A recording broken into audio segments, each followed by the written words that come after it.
It's not often I get to do this, so I like to do it. I'd like to call a board of trustees meeting to order. Lauren? I'd like to call the planning commission to order. Roll call for the board of trustees.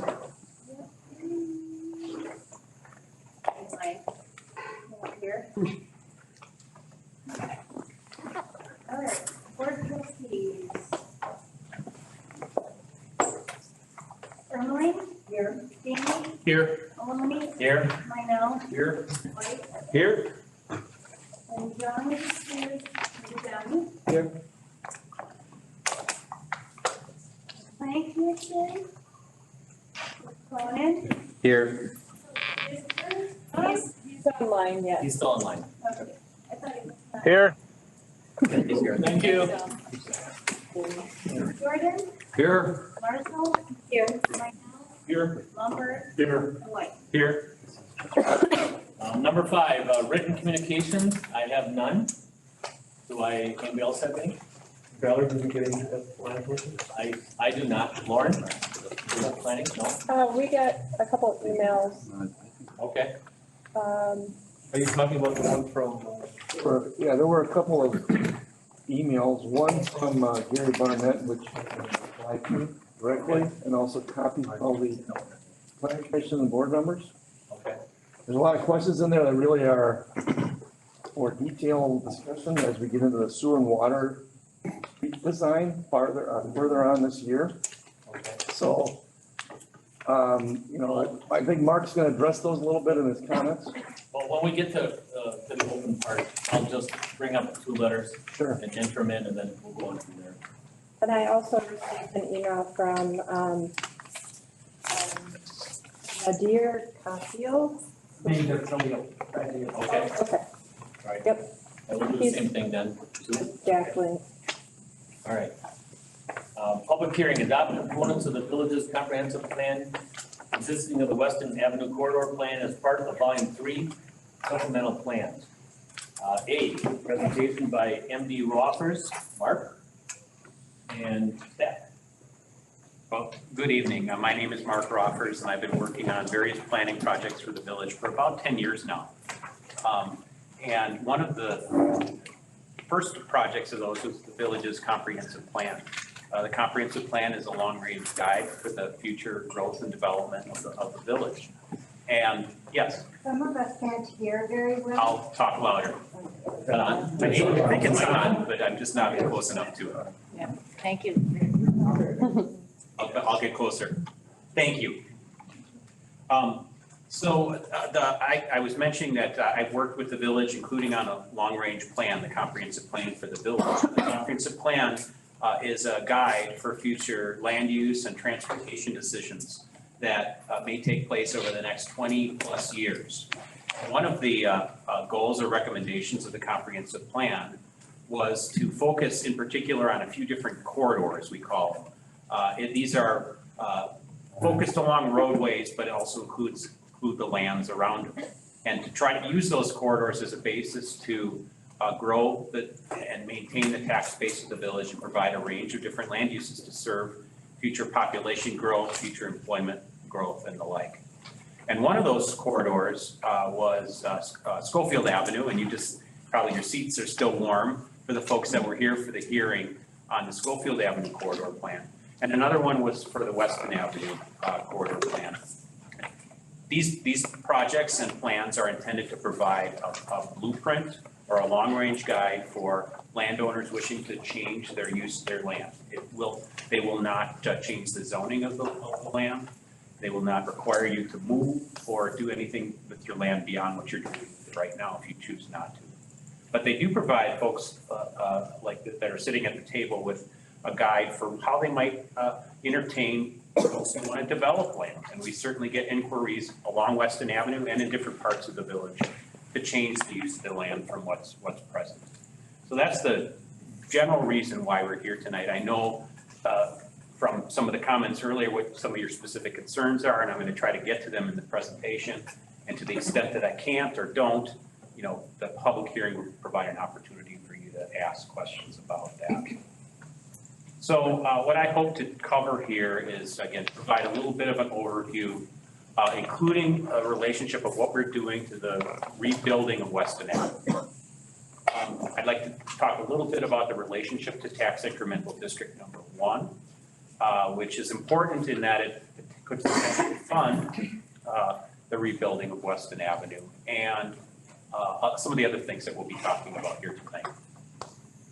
And then I'd like to get into the plan in a little bit more depth. There's some maps within the plan that suggest possibilities and opportunities for future change with interested property owners and initial thoughts on how Weston Avenue could be rebuilt. And as you'll see, it's not a one-size-fits-all concept. I mentioned some of this already, but what is this corridor plan? It's a proposed part or aspect or detailed component of the village's comprehensive plan. It provides a guide to everyone here in the room and beyond for future land use change. It doesn't require you to participate. It doesn't require you to sell your property or move if you live in the planning area. It is a blueprint for economic development and growth, increase the tax base, diversify the tax base of the village, and address future needs for growth and change that are sometimes different, sometimes the same as to what has occurred in Weston in the past. And it is a springboard for more detailed design work and property owner involvement in the rebuilding of Weston Avenue. This is a very early step in that process. And I'll get a lot more on that in a second. So our planning area is not just the property right along Weston Avenue or the road itself, but it extends all the way west to Camp Phillips Road or County Road X. That's the yellow part on this map. And all the way east to Ringgold, or just beyond County Road J on the east. And our planning area extends all the way north to Highway 29. And the line on the south is a little fuzzy, but it's generally a half mile south of Weston Avenue. My guess is a lot of you live within that area. Just because you're in a quote-unquote planning area doesn't mean your property is proposed for change. It just means it's the area we studied in depth. You know a lot of this already. If you live here, the existing conditions are primarily agricultural or wooded. There are collections of rural homes and small subdivisions, as well as private and public recreational and industrial uses.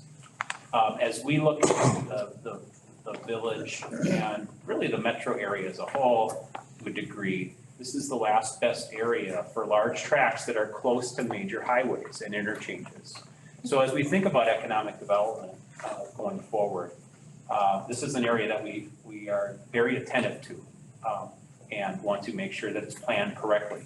So we don't have situations where you might have a subdivision here right next to a industry, right next to some other use that may not be compatible with it. We do have, in addition to opportunities, constraints. You know a lot about this living there. Much of the land has building constraints, water near the surface, other things that make it challenging to develop. We also have, as constraints, a shrinking bricks and mortar market for commercial development.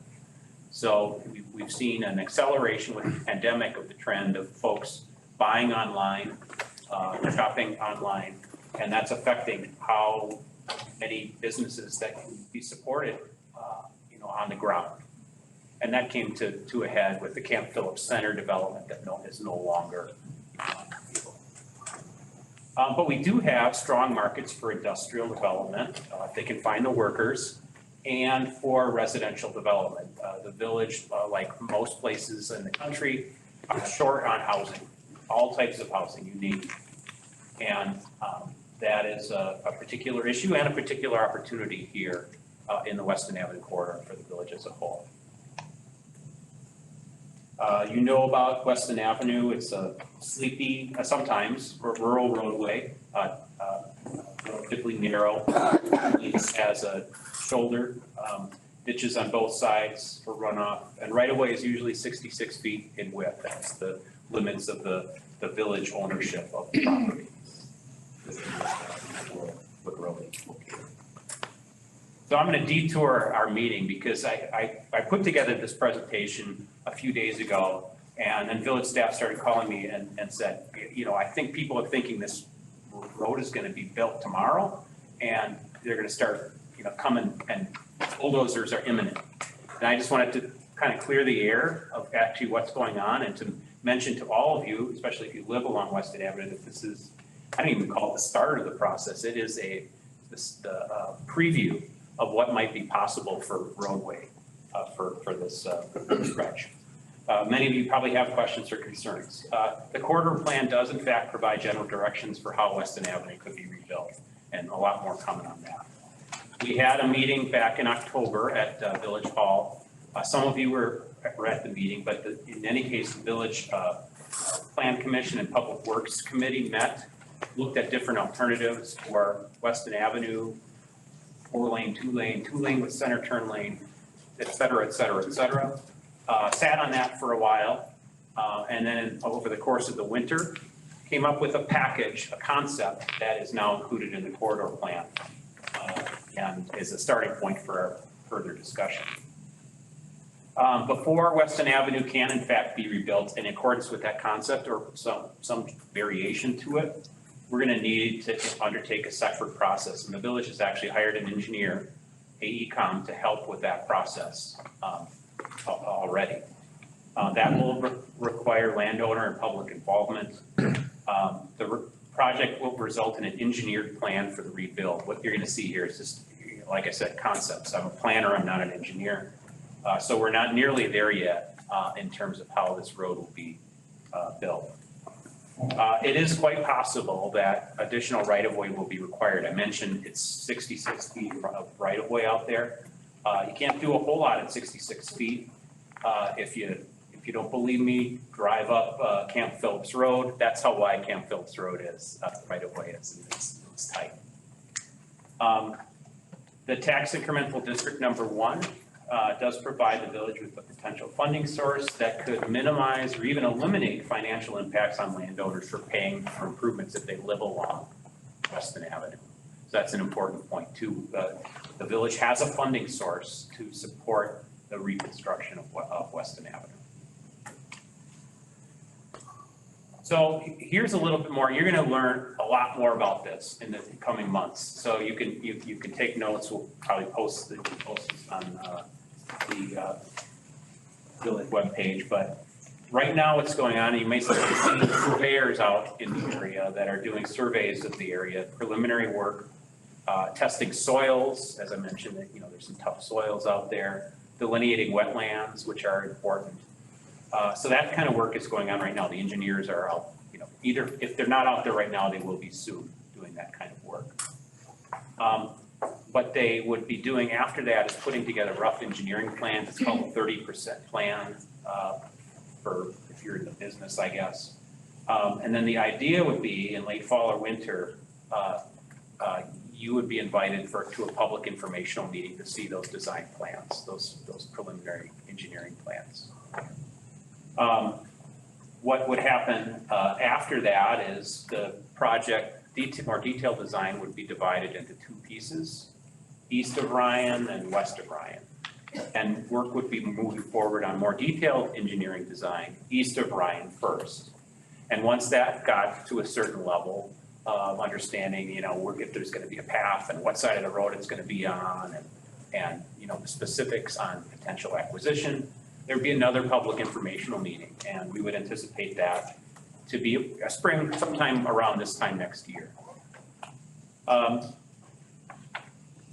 After that, work would transition, probably in the background, transition sooner to in west of Ryan Road, but west of Ryan Street.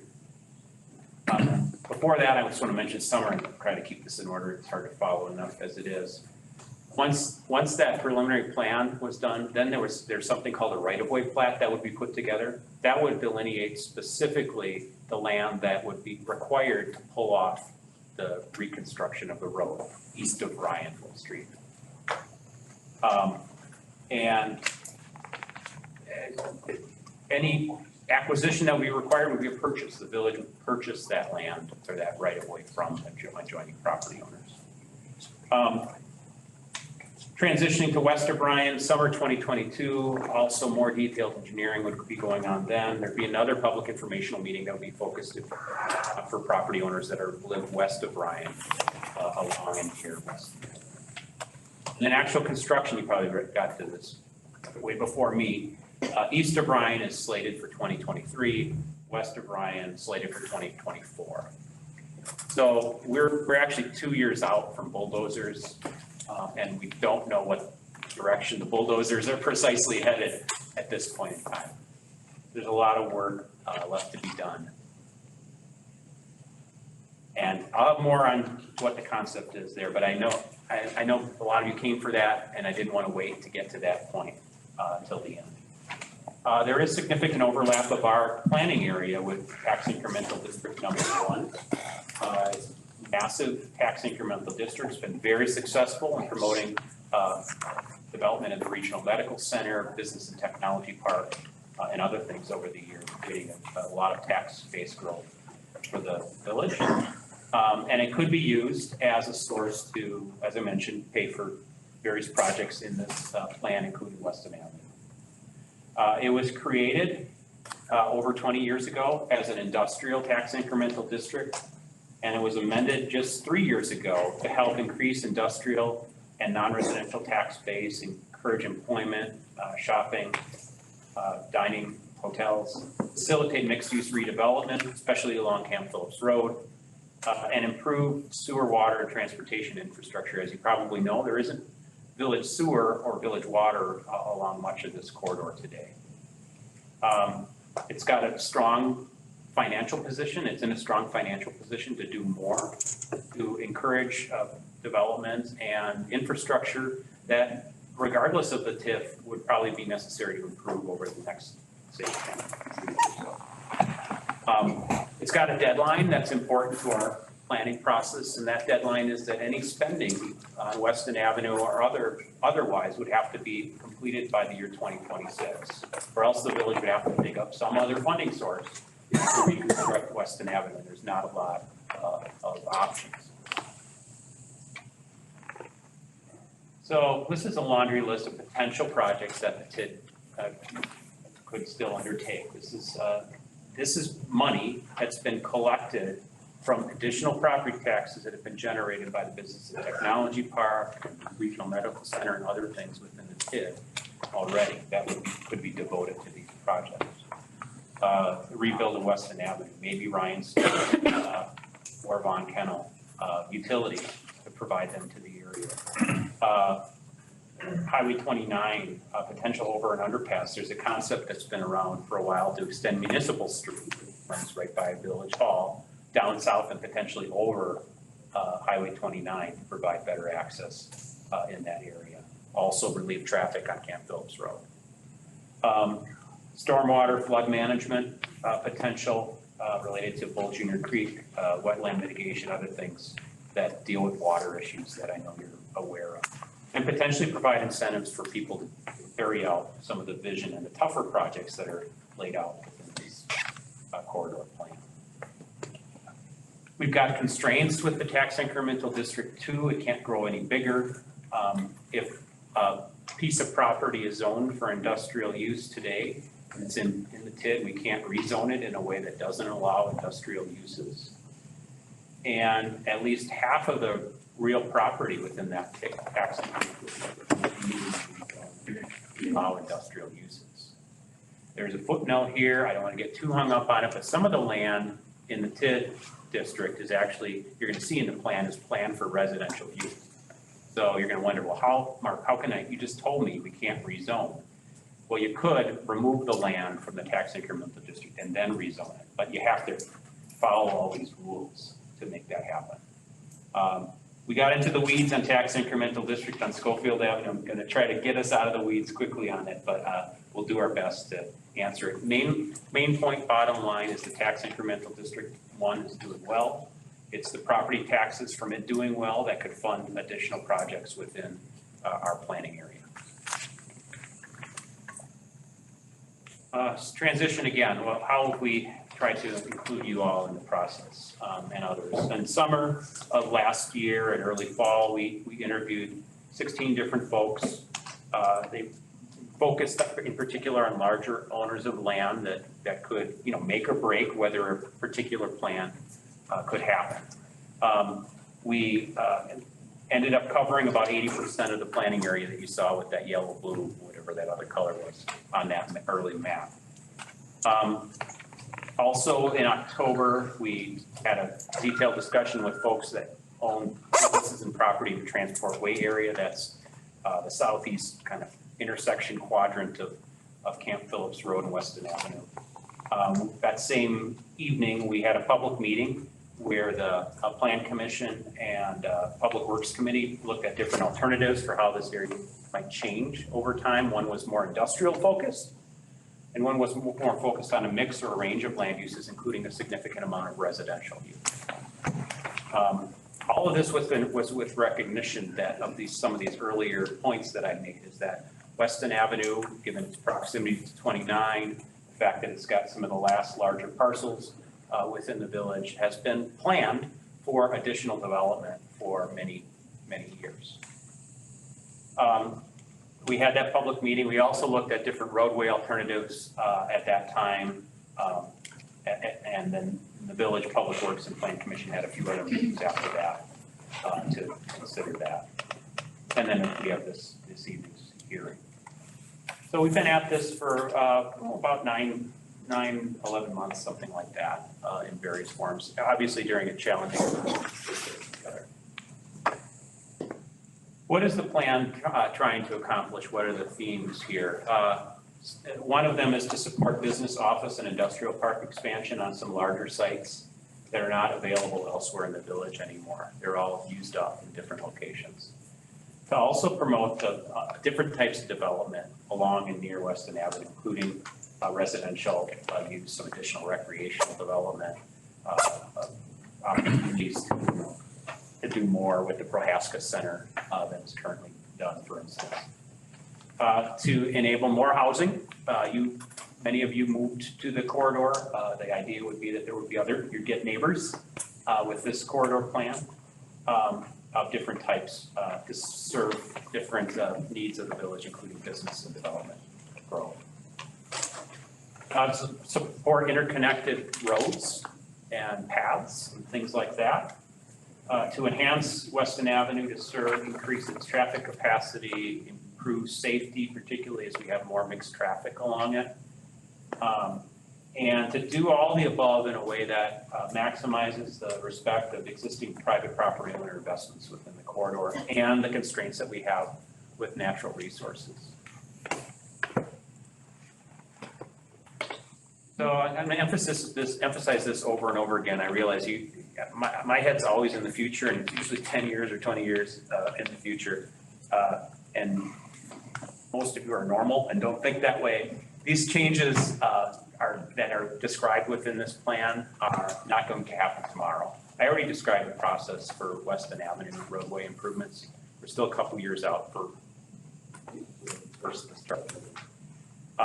Land use changes that you're going to see on these sketches or concept maps will occur over a period of many years, probably decades before it's all built out. And it's going to be based on the wishes of individual landowners and their interest in developing land themselves or not, or selling their land to someone interested in developing their land or not. And the village has no power or interest to force any of the changes in land use that you're going to see here tonight. In fact, there's no intent to rezone property proactively or prematurely to address it. So you're zoned RR1. And if you know what you're zoned, you're better than I am because I know my property is zoned. But the idea is you get to continue to use your land the way you're using it today, regardless of what is presented on screen. But if you're going to change, or if your neighbor's going to change, this is a guide that will help the village determine what that might be. The actual layout of different types of uses, where the conceptual roads are, I guarantee it's going to differ from what you're going to see on this map. There's no one knocking on the village's door right now, to my knowledge, with a proposal to develop 160 acres here or 40 acres there. There is some folks that are saying, hey, eventually I'd like that opportunity. And so this is a lot of what's driving our planning process. So let me get to a little bit into the substance, talk about some of the directions or ideas that this plan is suggesting. And I'll start with the Western District, which is the yellow area on the map between Camp Phillips Road and Herod Street. The general concept here, first I'm going to pause because you're all looking at the map and wondering what the colors and lines are. So let me just describe that before I go through the words. This again, where you see, and I apologize, some of this is flushed out by the light. But the areas that are suggested by yellow represent areas of existing or planned single family or lower density development. You might have a duplex condo project in there, but mostly single family use. The areas you see in red on the map are areas that are planned for commercial use, so restaurants, shopping, other things like that. Areas in purple, different forms of purple are kind of office park in the lighter purple, kind of like the regional medical center where the hospital is. And the darker purple represents potential for lighter industrial development, not unlike what you see in the Business and Technology Park South, further east along the corridor. The lines represent potential future roads to serve that future development pattern and provide opportunities, not just along the existing roads, but deeper off those roads. So that's what you're looking at when you're looking at this map. All greener areas that are typically wetlands or drainage corridors, river corridors, things like that. Most of the concept here on the Western District is intended for future non-residential development. Those are the reds and purples. But the southeastern portion where we have Shirley Avenue, Huron Street, intended for neighborhood development. That's the gold and yellow area on the map. The good news with a lot of these green spaces is they provide good transitions or opportunities to separate uses from one. You see that happening in various places on the map. And then these roads are not going to be built like in advance. They're going to be built when development happens and able to serve that development and eventually be connected to each other when developed. That's the point of the plan, to make sure that where one road ends for one development, it connects with some.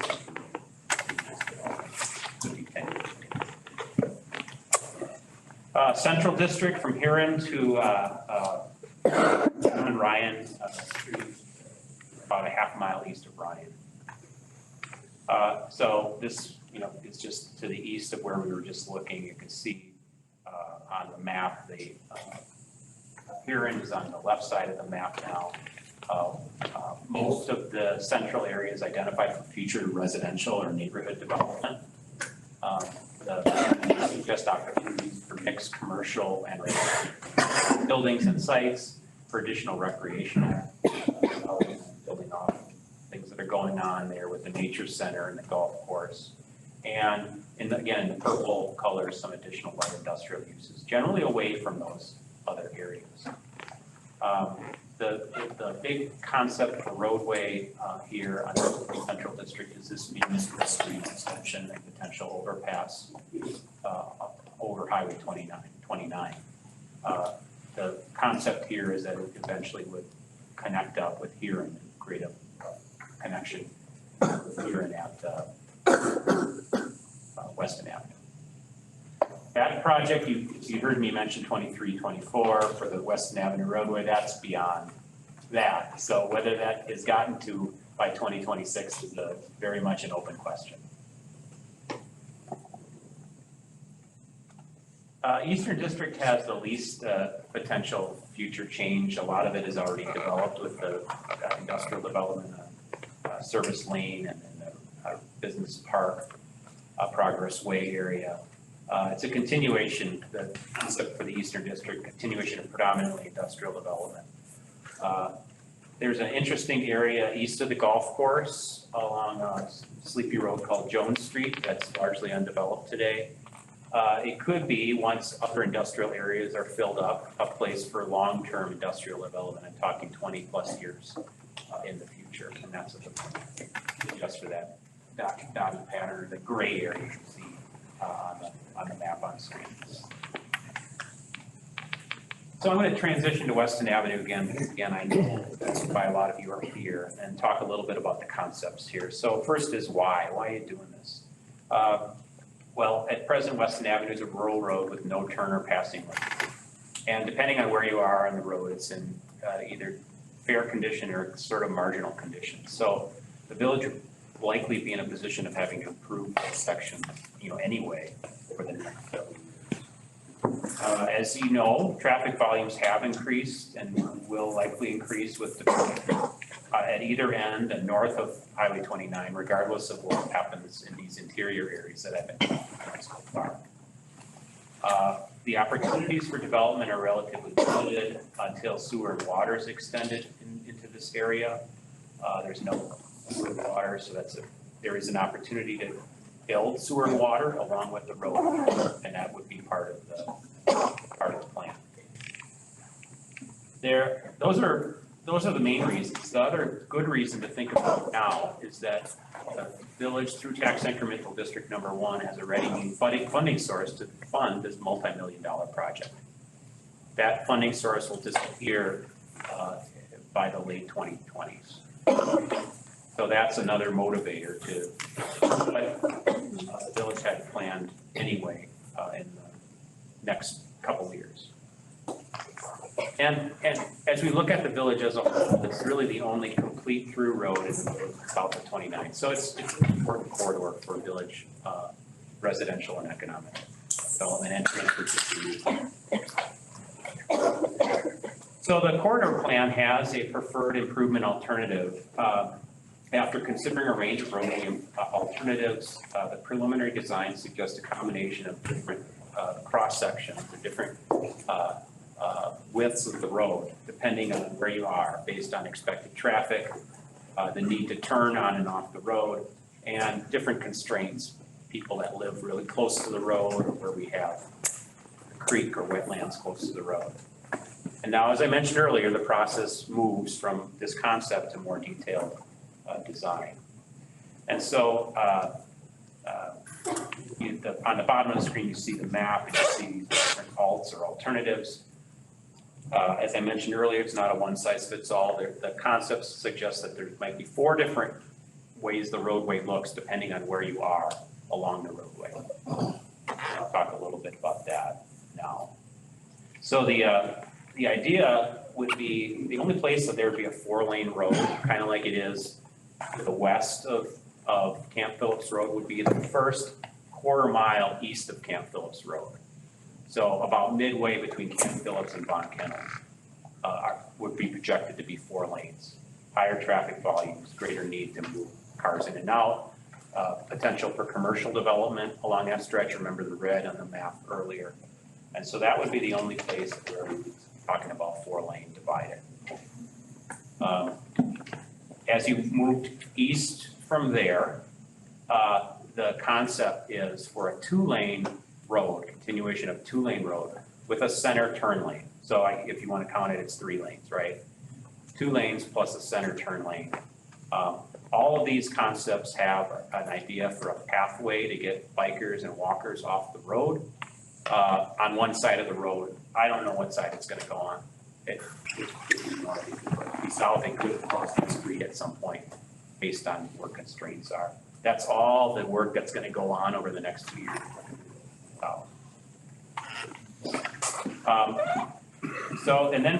Then we go further east along Weston Avenue and get constrained by the low and wet ground in particular that's in that area.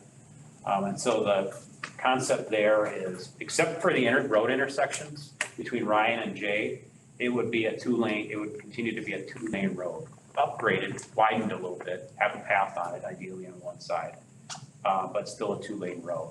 And then the idea for the intersection, starting with Ryan and then going east to Progress Way, both of them, and other Jones, the other roads, is that it would have a 2-lane road, but there'd be a turn lane, in the middle. So turning traffic would get off of the flow of traffic, which is where you have, as you know, a lot of potential fender benders and accidents where people are trying to do left turns and other people are going 45, miles an hour.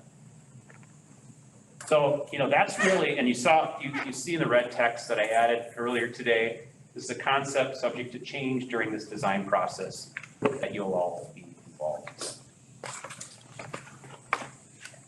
So how do we carry out the plan? Really, if the plan commission and board decide to act on it tonight, that's really only the beginning. Our detailed design process for Weston Avenue would come next, really on the hit parade and starting already. The recommendations from the plan will be filtered back to this bigger comprehensive plan document that I mentioned way at the start of my presentation, so that they were all consistent with one another. There's some cool opportunities potentially to upgrade and provide additional recreational opportunities for Haska Nature Center, trails, maybe ball fields. Master planning process would sort that out. And there's some technical steps, kind of getting into the weeds, to adjust, at least reduce the size of TID 1 to enable some of the housing development instead of industrial development, which would have to otherwise happen if it stayed within TID 1. And all along the way, we'd have continued involvement with property and business owners in the implementation of the plan. If there are rezonings, you get notified. Certainly with the road project, you get notified as things change. It won't be a secret. Next is the public hearing, potential recommendation from the commission and adoption by the village board if they choose this evening. So with that, I'm going to conclude my comments and be available for questions and respond as you need. Thank you. Thank you, Mark. Let's see, 6B, I'm going to open the public hearing for the Board of Trustees. I will open the public hearing for the plan commission. It's a public comment period. If the public wishes to speak in the hearing, please, you're supposed to fill out a little form, but we didn't make it necessary last time. Turn in the clerk. Anyone on social media, Nate, you'll let us know if somebody has their hands up? Yep. So at this time right now, for both the board and the trustee, or in the plan commission, if anybody has any comments, or I would hopefully keep it to about 5 minutes if we could, and also no repetition if we also could, so if the subject was brought up, maybe not repeat it again. When you see how it goes. You went really When you quick stand last up, time. name and address for the record. Yes, and a name and address for the record would be very nice. And Nate in the back has a microphone that he'll walk around to, getting in his steps today, doing that. And I'll just mention one other thing. If you want to look at the plan document, this was just a summary. It's online, but I've got a copy alongside those chairs on the side of the room and another copy at that table. So for me at least, feel free to wander around and take a look at the plan during our hearing. If you haven't seen it, it looks like this. Yeah. Right. No hands? Gary? Mark, I was just wondering, like Billy Barnett, 5906 Weston Avenue. Okay. Go ahead. The reason, what I'm wondering, if you shrink the TID district, will you also lose money then? Let's say if you run a plan for apartments or whatever, and Mark said that it comes off of the plan or off the TID, you have to make it smaller. Would that reduce the amount of money that we get from the government? Within the TID? Correct. Well, right now, all that's coming into the property, from that property is farmland value. So there's not a lot of benefit right now for that. But it's true that, Gary, that if that land were to develop residentially, the stuff that I showed you in the middle mostly, it would first have to come out of the TID district. So the idea would be that the added taxes from that development wouldn't fund Weston Avenue, for instance. It would just go to the general tax rolls of the various taxing entities right away. So it still collects taxes. Mark, you want to point out that there is only so much of the TID that we can take out of the industrial zone and into residential? Yes, that is. It's about 160 acres could be removed from the TID for residential development. It's a quarter section of land. and still follow the rules of the TID that says that at least 50% of the land within the TID has to be zoned for industrial use. It's a numerator and denominator problem, and that's how we did pull out 160 acres. So it's not all that gold area on the maps or. Roll. Jeff Roble, 7206 Montana. My question is, you want to build a road from the municipal center to Ryan. You're building a new municipal center, correct? Or I'm not thinking right. I don't think that's. It's the name of the street. It's the name of the street, Oh, the street. municipal street. Municipal street. It just happens to run. Yeah. Okay, my misunderstanding. Confusion. Understandable. Thanks, Joe. Well, that's it. I just have one question. I'm Tim Wunsch, at 65 Van Weston Avenue. I get all the, Thank you. I get all the major truck traffic right now. They're breaking on the way to Pine City. I drive my trucks in past it. And I know it's been brought up about access to Highway 29 at Ryan. That's not in the picture at all. No. It is, it's discussed because you're right, it has been brought up, you've been paying attention, but no, we, based on our review of federal and state highway standards, we believe it is extraordinarily unlikely that the feds or the state would approve another interchange, given how close the X and J interchanges are to one another. I guess I was thinking Hadley. They didn't do it originally. Yeah, there's other reasons, but that's the reason. Okay, I just wondered, you know, it seems like most of the traffic, and I come right past us. Yeah. Industrial park in and out. I'm often wondering why they don't use the entrance to the industrial park. You know, they do come off of Weston, they also do come off, by County Concrete, but when they leave, they don't want to go into the Schofield and Campbell. That's a real tough one, they don't like the traffic, you can't tell them which way to go, I guess. Yeah, I And there's guess, also residential I on keep thinking Ryan. too, if I'm leaving there, Yeah. why not leave the same Yeah. way and go out by County Concrete, get on the highway there? And they certainly could, but they do come up Ryan to the south, and then they hang that west And I turn. only say that because. And that's why we're gonna enhance that Ryan and Weston interchange to help that, because right now they're using all parts of the road, so, yep. Okay, more hands? Yep, just let him get to you, and your name and address for the record, please. All right, I'm Casey Brenna, and I live at 4833 Shirley Ave. And I'm just gonna say, as a younger person, I feel like I might be the youngest person here in 25. But- 26. Yeah, 27. Okay. 27. I missed a birthday. Go ahead. But I just bought my home on Shirley Ave in 2019, and seeing the whole plan, it kind of makes me nervous, and I almost feel like in a couple years I'm gonna end up selling it, but I really like my edge of country feel out there.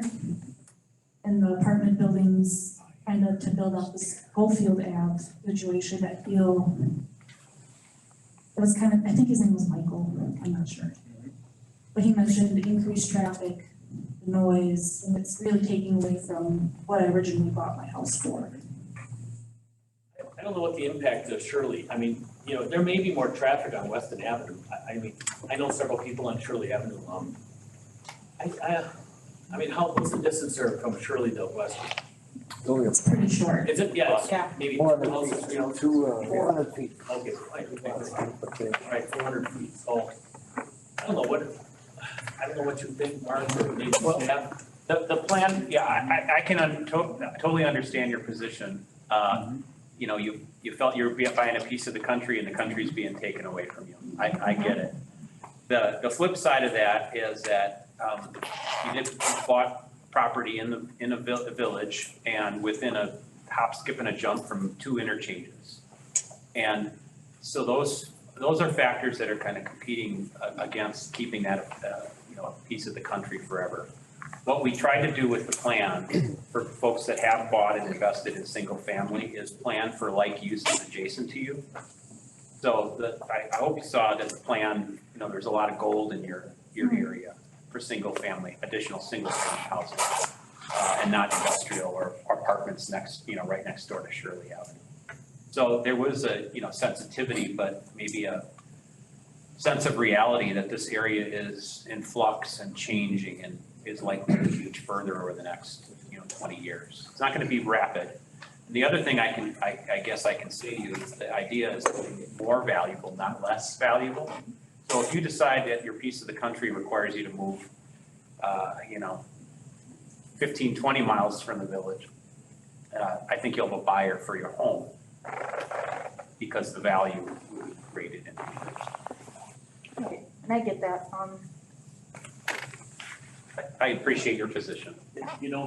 From Ryan to Phillips, safety is becoming an issue. And it's getting more and more traffic, bigger traffic, trying to get on, access that highway, so. I believe on the piece from Shirley, I think that's 2-lane there, but it's 4-lane up to Von Kennel. which is Right. right where it Or halfway. Halfway to Von Kennel. But no, good point, good question. Somebody else want the mic?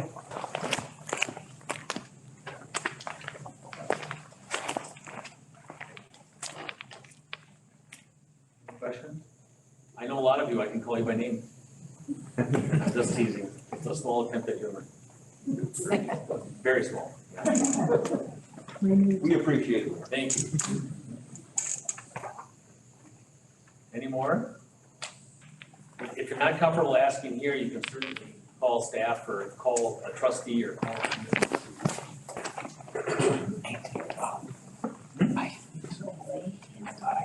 Letters.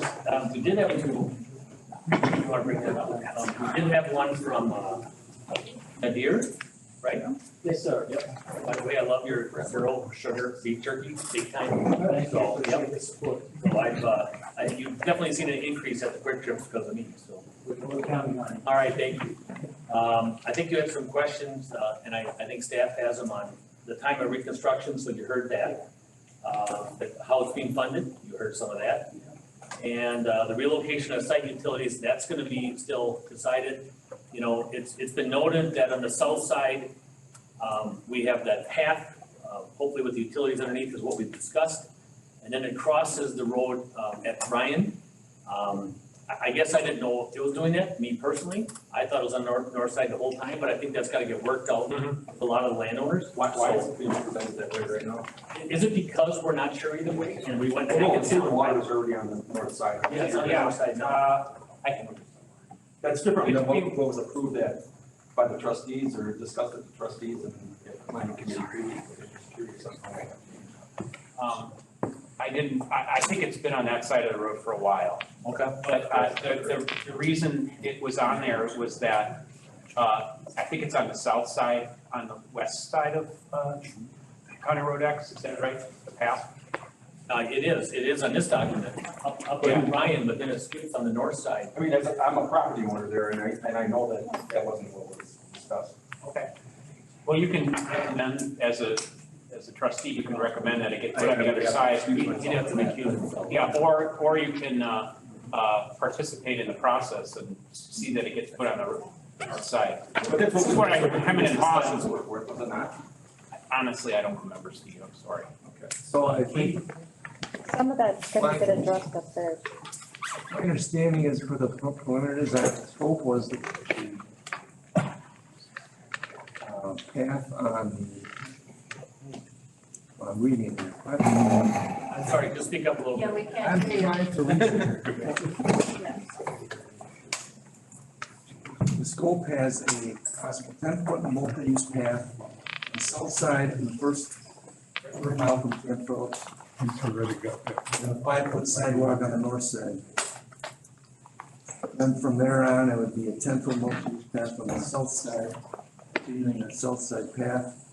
Then once you get to Ryan, it would flip over to the north side. So that's the way the design contract scope had been written up with that's what they're looking at right now. That could change. Right, but I thought that when we had our previous meetings, that's where the utilities were running. I definitely remember. Keith, can you hear me? Oh, on that, That was the, hearing that, those two together. the whole reason was to have it on. Michael, Michael, You probably shed more light.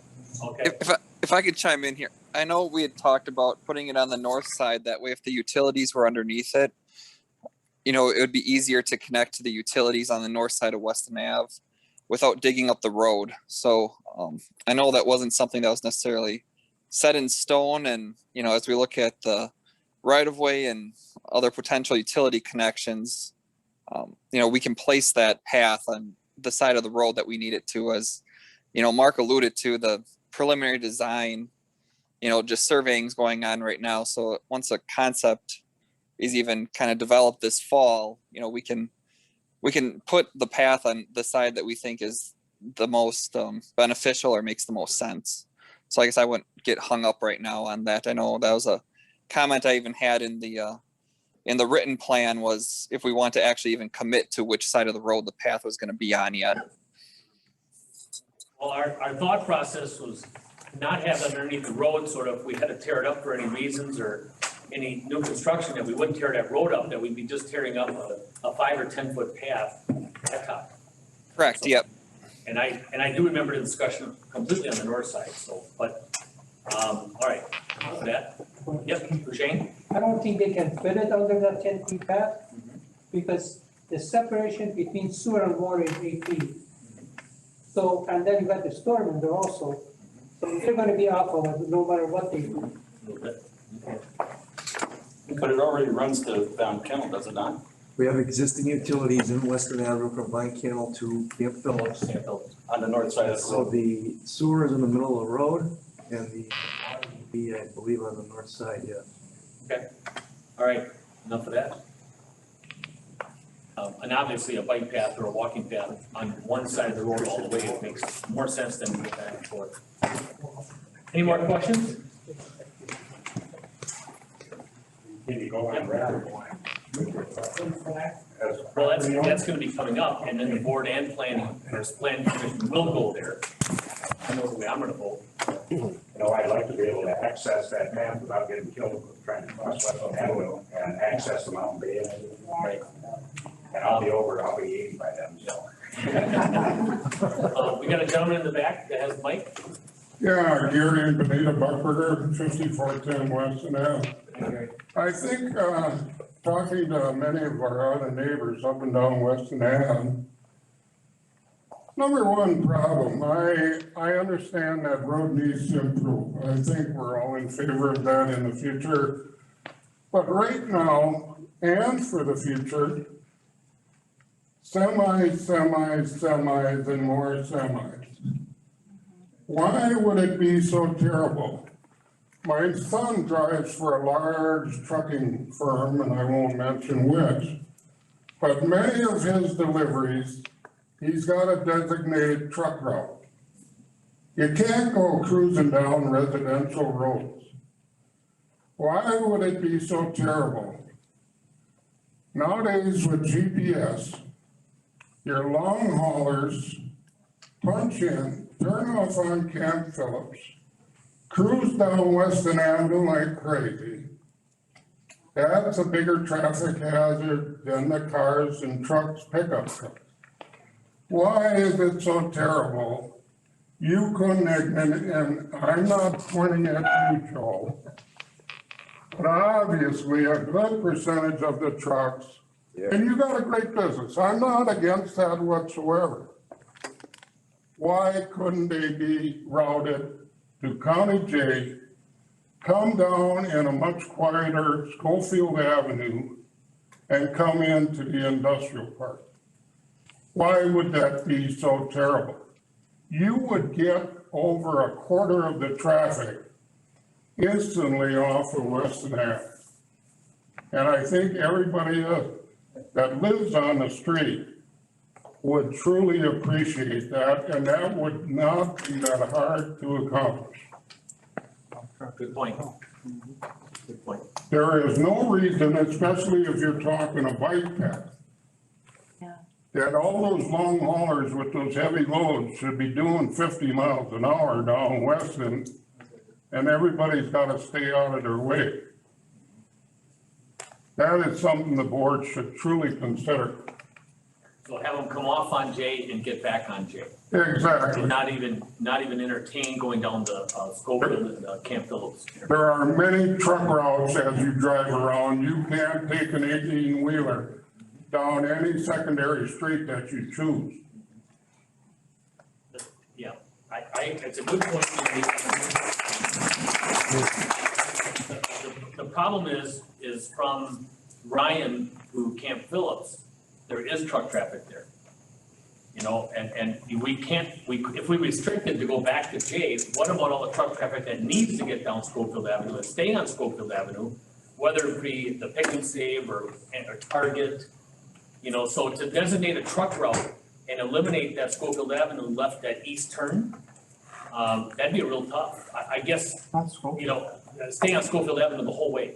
So come in off of J if they're coming from that way or whatever, but then they can exit on Schofield Avenue because you can't restrict only some and not the rest. I mean, they're coming down Camp Phillips now to get into Target and Pick and Save. I mean, so I see them sometimes coming off of the Rothschild exit too and kind of doubling back depending on where they are. But I think the issue right now is we've got a group of homes on Ryan, on the north side of the highway that have made several phone calls. And then a lot of the truckers themselves don't want to go down to that Schofield and Camp Phillips interchange. They don't want to go into that intersection because it's so busy and so tight. So I think that's why we have what we have today.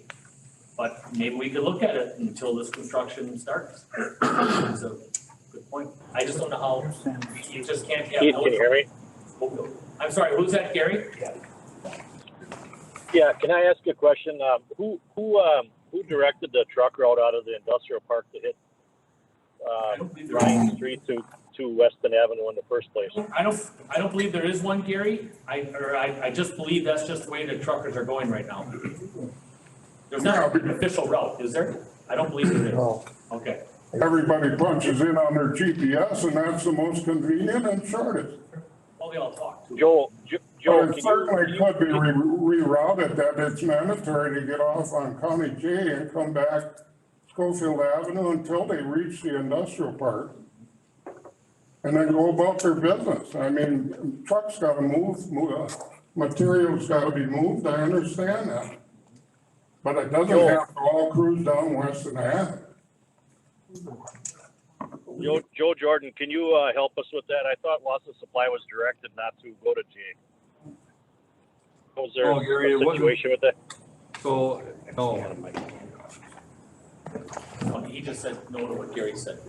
Lauren? I have a comment that parts of Weston Avenue and Ryan Road are also used by the village to triaxle trucks and hauling stuff out to our yard and waste. There's Ryan south of Weston Avenue, the Bobbles operations down there. So. And it, right now it does have winter, yes, there is. So right now, Weston Avenue is restricted from use during. Got one at a time. Our clerk, Valerie can't hear. Go ahead, Joe. All right, so for the. Get up closer to the mic. So for the spring road limits, there are times when loss of supply can't run, or any of the trucks can't run Weston Avenue from Ryan to Camp Phillips. It's restricted, you know, it's in those roads are limited in weight. The reality is that we've had many complaints from the residences on Ryan between loss of supply and Schofield Avenue. It's about 2 blocks long, that they didn't want us coming down that road because our guys leave relatively early in the morning or we have guys coming in at night. So we went out to Weston Avenue in order to cut down on the amount of traffic that is on Ryan to the north. So to Gary's point, could we go east on Weston to County J? Yeah, we could. And there are often times when the drivers leave and they go Schofield Avenue to J to Highway 29.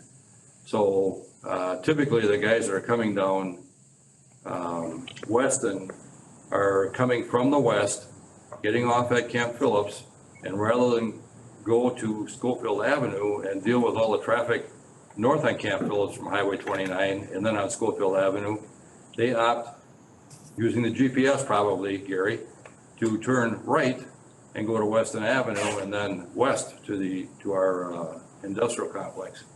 So east rather, right, yeah, east. And so my concern is to do something with the road. To Gary's point, is I don't want one of my guys running somebody over that's trying to turn left. You know, I mean, that is definitely a safety issue. And again, if they follow through with the idea of making Weston Avenue east of Ryan 3-lane, that would alleviate the potential for left turn issues too. You know, so that would be an alternative. And Wassa Supply would support whatever the village ends up deciding to help with that traffic flow and to minimize the safety risk. Well, I got one last comment. What about Zinsser Street? Couldn't the majority of semi-traffic be required to come out on Zinsser Street to Schofield Ave and then just jog around J to get on the highway? Is that so terrible? Wait, Zinsser to Schofield? Yeah, they would go by the bar there or the other intersection by the school. Trails. Right, for trails. They only got a short distance on Zinsser Street. Get on the improved Schofield Ave and go over and head to the highway. Now that would be a common sense truck route that my son endures all over the area in his day-to-day routes. And he puts on an average of 600 miles a day. But in many places, you can't go where you want to go with an 18-wheeler because it's not a designated truck route. You got to follow that route. So Gary, to your point, I could tell my drivers or ask my drivers to go that way, and I think a lot of them would. It would not be difficult for them. But I've got GPS in my truck, and you know, so you put in the parameters. You got an 80,000, you know, 73,000 gross weight vehicle. It's 53 feet long. They designate on the GPS which roads you cannot go down. All right. So the Weston Avenue today is not designated as a light duty, you know, an 8,000 pound road. So any trucker coming from any of our vendors that I really don't have any control over, you know, I mean, a lot of these vendors ship their loads on contract or common carriers, and those drivers don't know what the rules are. So if they punch it into their GPS, as long as the road is designated as capable of handling those weights during the summertime, or, you know, in the not spring season, that probably is going to be one of the routes that GPS is going to show them. I understand that. That's just general information. It doesn't exclude Weston Avenue route. But in general, what could be passed along to all business owners in the park is to encourage their drivers to take the route I just suggested. There'd be nothing wrong in encouraging to go down Schofield Ave back to J and hop on Highway 29 instead of cruising all the way up and down Weston Avenue like a racetrack. Weston Avenue is not that traffic bad if you eliminate the semis. When the road limit's on, excluding a few of them that violated every day, they were still scooting through there, and I never seen no red lights behind them. Nobody stops those semis, even when the limits were on. And I thought that is part of the business owners in the park's responsibility to tell all their loads, their drivers, where the best and safest route would be to encourage them to take it. That is not that difficult.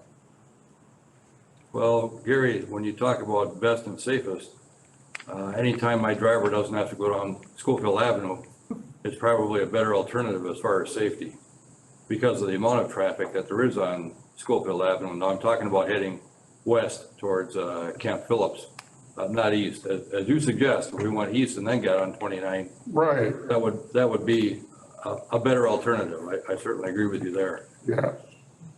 But can I speak here? Go ahead, Gary. I mean, we got some legitimate concerns here with the Weston Avenue and the traveling, but we're looking at a corridor plan that's got the potential of hundreds of acres of industrial property. What do we do then? Tell the people they can't drive out of there with their semis? We got a concern, and I completely understand Gary's concern and Joe's looking at, an alternative route, but the hard part is we're looking for future development for industrial. What do we do with our future tenants, our future building people? I'm talking about today's problem. What you're talking or referring to is 20 years from today. You can deal with the problem as the road is improved. That might be something to reconsider. Okay. All right. Thank you on that. I just want to get back to New Deer. Are your 3 questions, are you satisfied? Do you have any more? No? No, there was another set of questions. Yours? Oh. I've got 3 questions here. Does somebody else have more? I responded to them. Oh, you did? Yeah. Like, did you get the response from? I did. Oh, you did. You're set. Oh, I'm sorry. It's good. And All thanks to right. Jennifer, Okay. whoever's Jennifer. Yep, Jennifer's back. All right. So Gary and Mary, I've got 2 sheets here. Do you have any more from yours? And we tried to, I see some of them here. There's a couple on the payment. Let's see, on the 24 stakeholders or 18. Eminent domain, I can't believe that we used. Refresh me if you know what fast here, I just got a quick read. No cement, no sidewalks. Only thing we're talking about is a blacktop gap sort, 5 or 10, we're gonna be up crazy on one side of the road. Roadway, rezoning. I don't believe there'll be any rezoning here, correct? They would be initiated by landowners. It'd be by the landowner, it'd be initiated by you, or if you sold to somebody that don't. 76 or something. Okay. TDS fiber, did that get resolved? Have they been there or not yet? Not yet. It won't be going down there until development comes. Okay, until development, okay. And then some Heron Avenue from Kemper on Cape Ball. Did you get something back on that? Yeah, you did, okay. So are we good? Okay, good. Any more hands? No, Mr. Foss? Okay. Thank you, by the way. You've had some good ones. Anybody else? I'm gonna start a process. I'm gonna ask 3 times, and then so will Lauren, and then we'll be closing this public comment period. So without hearing any more comments, and then we'll go to discussion here. Whoop, we got one here, Gary. I got one last question, and I don't suppose you probably at this time even know the answer to it. The other thing that I have, and not only myself, but people that live up and down Weston Ave, what about sewer and water assessment? Do you have any idea what an average property owner, other than myself, are wondering how they're gonna get hit with sewer and water? So the answer to that is that it's determined. We're going through the plans right now, the preliminary plans on the street. That's gonna include the utility extension. So the process will involve a public information meeting later this year, as Mark outlined. At that point, we should have at least some preliminary knowledge of what we think the cost will be, and then how the cost might get covered, whether there's how much may be special assessed. I guess we're talking about a preliminary right-of-way plat that's part of the right-of-way acquisition process. Some of these things, we want to be able to try to address the questions in better detail, but we need to get more detail ourselves before we can really answer that. So I guess that's a long non-answer, unfortunately. So we don't know, I don't know the answer. I think there's gonna be some cost. What will it be?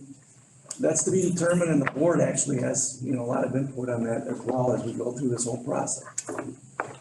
To finish my question, I forgot a portion, but anyhow, at this time, is sewer and water planned for the Weston Avenue, entire road of Weston Avenue?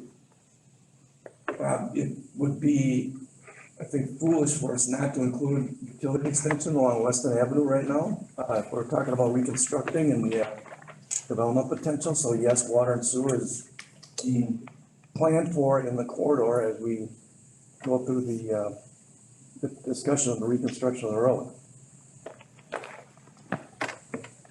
But it isn't definite as of today whether it'll happen. I would say yes, it's going to happen as the road is reconstructed. Okay, Yeah. all right. Any more comments? That's one. Any more comments for public hearing? Anything, Nate, on social media? Anybody have their hand up? Maybe one more comment. Oh, okay. Just to Hold on, expand Nate. on what Barry was asking. I took it when Mark was talking before that the plan is to use the TIF money to offset all the costs of this construction. I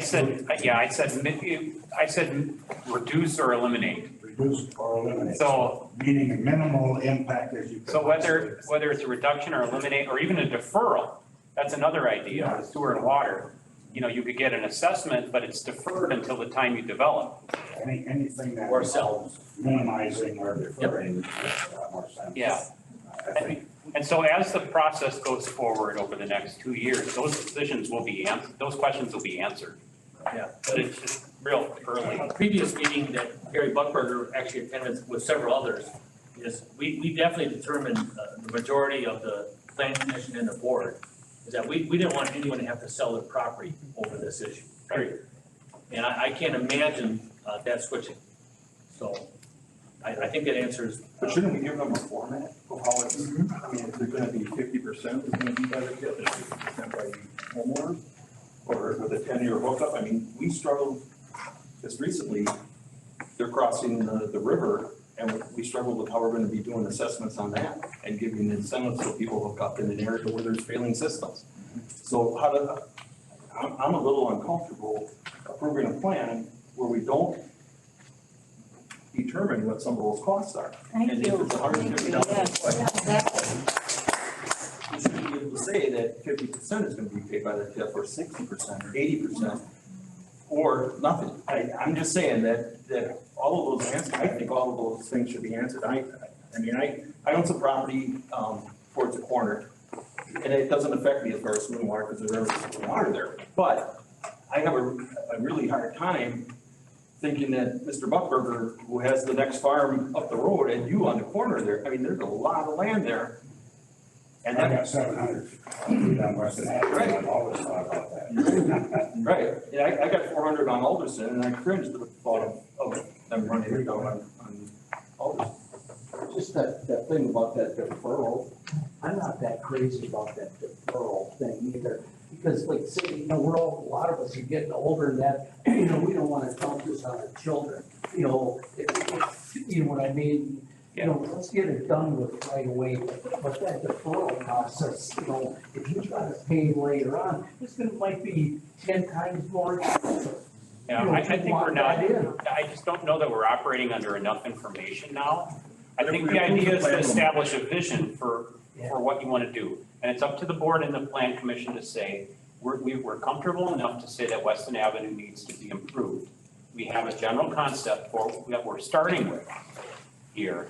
We'll have a 2-year process to sort all this stuff out, but we have to start somewhere. If you require all the answers before you take the first step, you're never gonna walk anywhere. I'm not saying we should require all answers. All I'm saying is that Mr. Rufford, Mr. Longshire should know that when sewer and water, if it's approved as part of this plan, and sewer and water gets run in there, this is what the cost is gonna be approximately. Yeah, we don't know that because the design hasn't happened. Correct me if I'm wrong, we ran sewer and water down the road, for the golf course there, so that some development could occur, and that never occurred. but yet we deferred the cost of the sewer and water that went down there for both people. And there was a younger woman that was managing the property with her elderly mother. And yeah, they deferred it for 10 years. It's still a lot of money that has to be paid, and there's no development that's occurred there. That's my concern. We don't address it or make it part of this plan, or give some approximate numbers for the people. I think we're doing it. Thank you.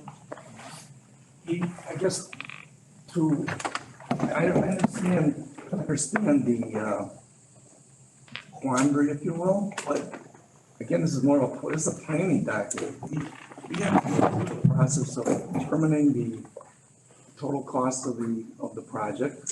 We, as we talked about at Public Works Finance last week, we determined the amount we special assess based on each project.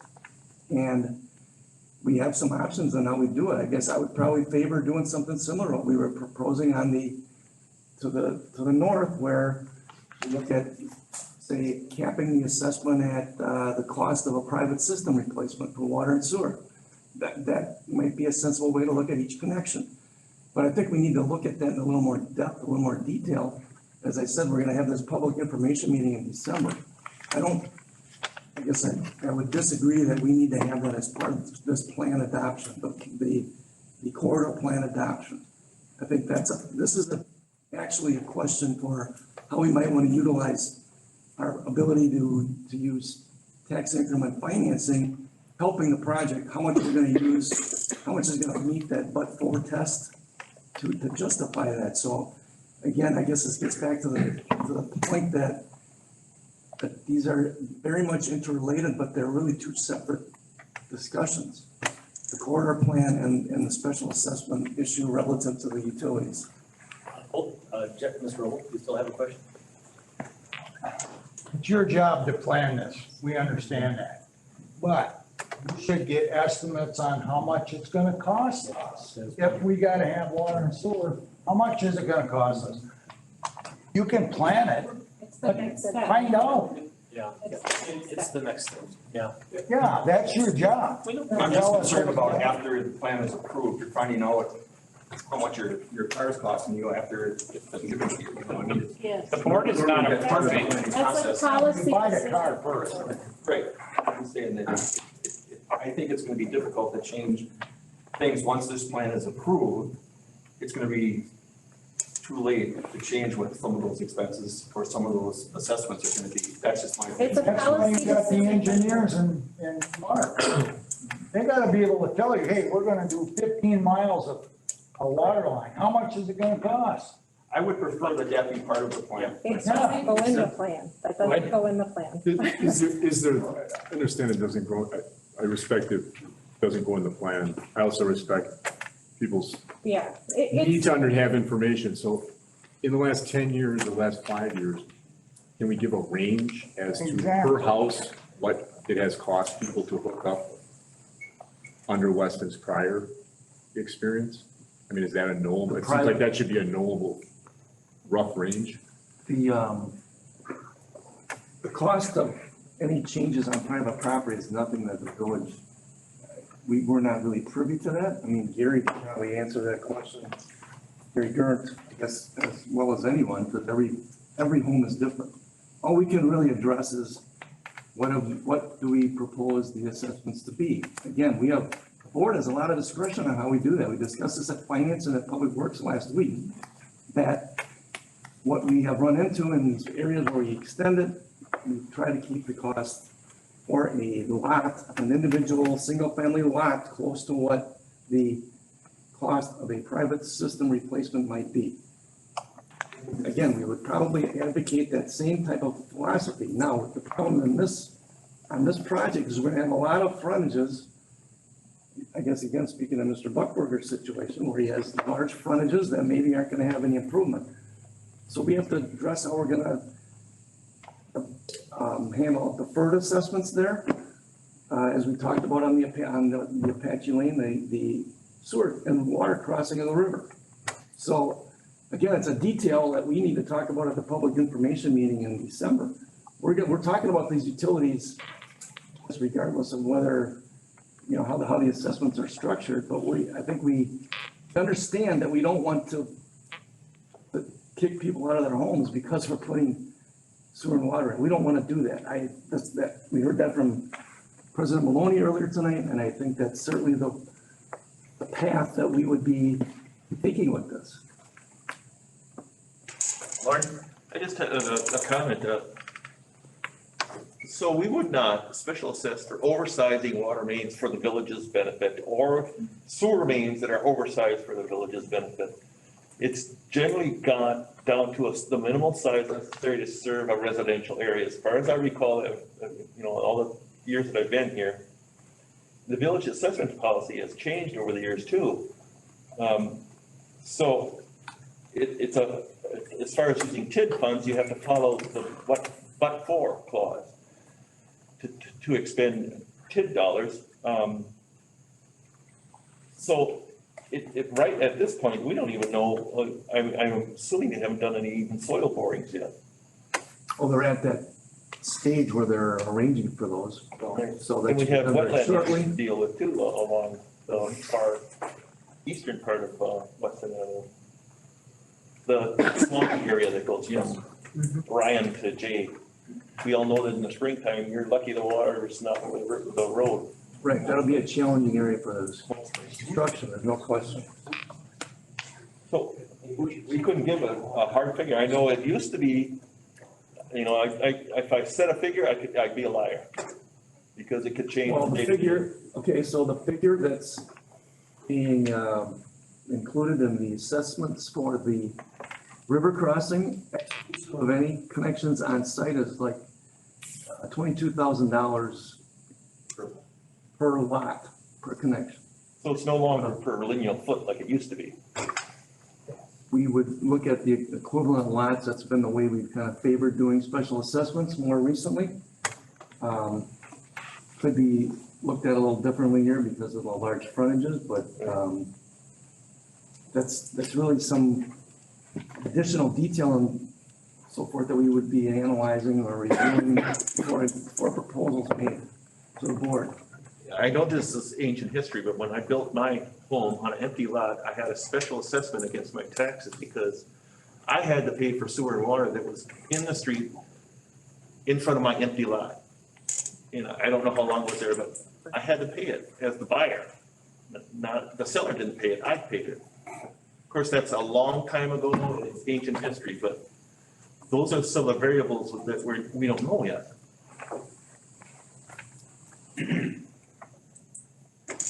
That's it, Mr. Chairman. Thank you.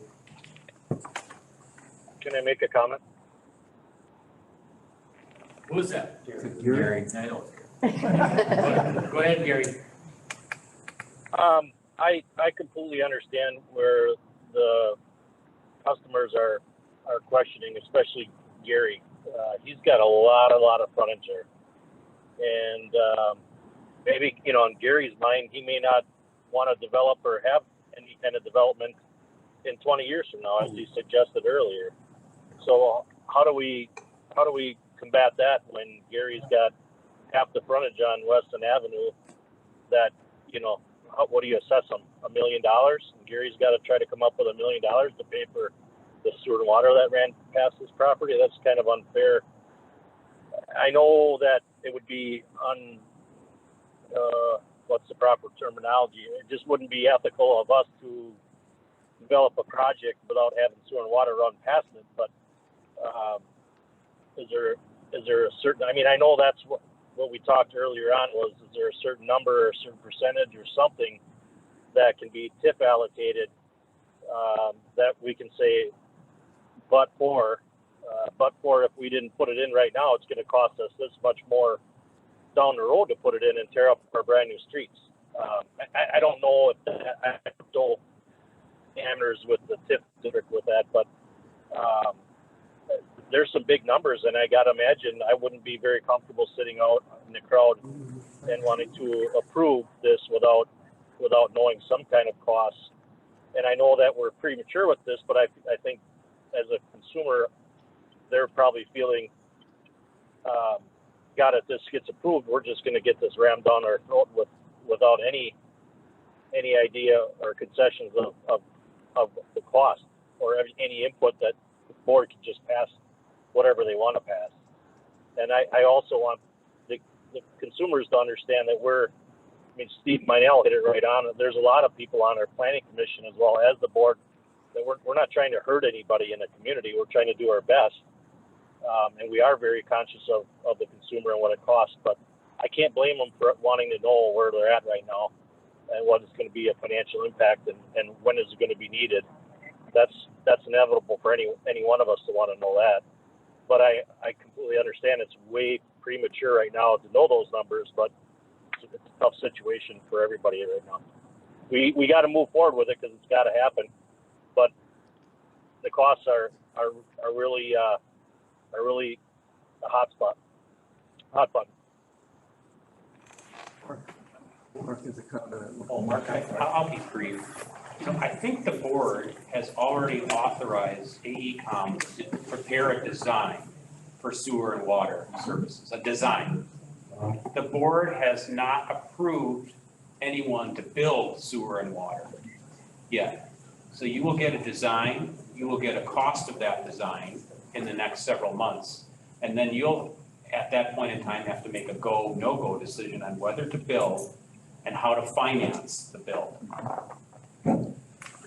That's And to have a reassurance for everybody sitting in the crowd tonight, I think they need to hear that from all of us, that their input is very important, as well as trying to make the project go through for everyone's sake, in case somebody's system did fail, that they would have the availability of sewer and water. I think that's probably what somebody's wanting to know. I think we all know Weston Avenue needs to be improved. We all know that. But I think the hiccup is the teetering is what's it going to cost everybody, and if it costs too much, do we have a say into it, or are we just going to get it rammed down our throat? I think that's where there's a fear. Thank you, Gary. Any more comments? I think the big concern is the scope and length of the project compared to the number of residents that are in that space. There's not very many. So that's what makes it concerning about. But there's only been one. I'm Steve Meinel. I sit on as a trustee and the planning. And I've only seen one comment in all of the information as far as what the cost is going to be. And I believe it was when Michael made the request, and Michael can correct me on this, but I believe it was the night that he made his request for the $780,000 for the planning that was going to be done. That's what the engineering firm, somewhere in that ballpark, and I could be wrong, but that was the only time that it was made, a comment made for the $28 million worth of improvements. I'm just uncomfortable not knowing what Mr. Bunberger's frontage is going to cost them. That's just me. I just think that we should have that, whether it's premature to have it as part of this plan, I don't know. I can't approve the plan without knowing what those costs are going to be. I mean, I don't know how much land you have on the frontage of Weston. I said I got 712 feet. Right. Years ago, I was thinking 50,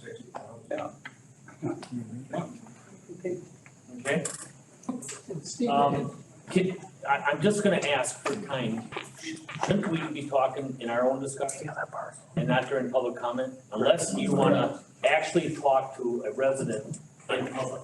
Because if we keep extending this on this side, this is their time to talk. Right.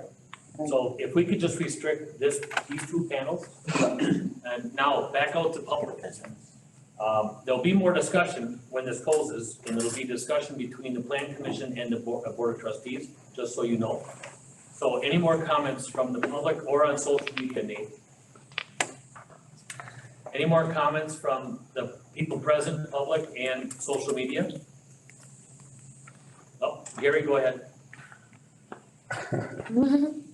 I don't know if I should say this, but I'm gonna say it. What has it got to hurt? I don't think I really discussed this even with my wife. But I've been thinking about this whole project for quite some time. And if the sewer and water assessment turns out to be something that is outrageous, I've even had thoughts, well, there's all the possibility of donating all the land to a wildlife reserve or something like that. And the heck with it. You know, if the sewer and water bill is gonna be huge, that not only myself and my wife, but the neighbors across the road and down the road are gonna have difficulty with it. What are our options? Sell all the property so we can pay the assessment? I'm afraid that's what it might be in many situations. You're kind of like forcing us, pack your bags and get the heck out because we decided we're gonna develop this and whatever it costs, it costs. I have nothing against improving Weston Ave. Get the semi-traffic off it, just by printing a pamphlet, give it to all the drivers. We encourage you to take a different route. Improve Weston Avenue like you're suggesting. But I hope that you guys on the planning commission can come up with a way without gouging the residents that have lived most of their life up and down at Weston Ave. And have also paid for everyone else's things throughout the village, all those years. One last comment. Very true. That is a street that'll be used by many of the residents in Weston. So it shouldn't be only the property owners up and down the stretch that have to come up with the money, cover the cost. I truly believe that this plan commission and this board of trustees, like we said at the last meeting at the village hall, is just not gonna assess that kind of a number. I just don't. And that's just my optimistic view. I get up every day very optimistic, and I just truly believe that's what we're gonna do. So, but if we're not gonna have those numbers till December, that's the way it is. I know it's a little scary. I know some of us are having a real hard time with this, but that's just my belief. And I'll be here till 24. Mark, No, 23. is the sewer and water gonna come back in front of the plan commission though, or is that gonna be in front of Public Works? Are we gonna see it again, I guess is my question? Public Works will have the public, when the time, when we get to that point, the board ultimately approves everything, though, yeah. Part of the public information meeting in advance, so there'll be more discussion about this before it gets to that point. Okay. All right, we're going back to the public again. Any more comments from the public or on social media? Any more comments from the public or social media? Yeah, one more. Just goes back to contingencies. We had thought one time about downsizing and selling our property. I mean, if I was considering that right now, that's a big disclosure you'd have to make if you're going to sell it, to start selling.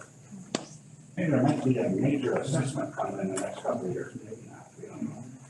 These are all public records. Yeah, these are all, it's all pretty Well, they're all transparent, you public know. record. I mean, how easy does that make it to sell a They property? usually come and talk, they come to talk to us and we'll disclose that. They look at the future land use maps, they look at the zoning, and if you have a sizable piece of land that potentially have sewer and water, probably something a developer would like. If you sell a title If you insurance, sell. like to sign a owner's affidavit. Yeah. You'll have to disclose it.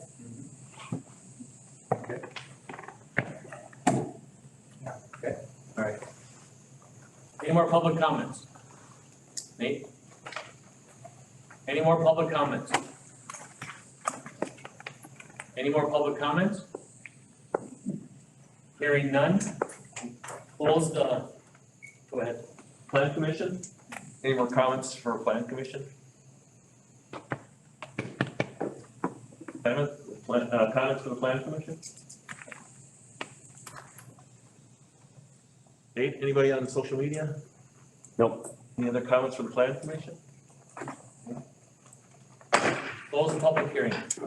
Also close the hearing. Now, discussion by the board of trustees and the planning commission. Go ahead. Go ahead, Laura. Okay, members of the plan commission, comment? Discussion? I'd like to say that Can I speak? Oh, Okay, yeah, we'll get to you next, Gary. I kind of like to echo what Steve had to say. I mean, we've got a lot of concerned residents, and I guess my fear is. Hold on a minute, hold on. Let's just wait for it that are leaving. Go in the top. I don't care where you go. Thanks. Waiting for the room to clear. That's all right. Clear. You can certainly stay, yeah, you can certainly stay. You can stay. Because Because chit chat is,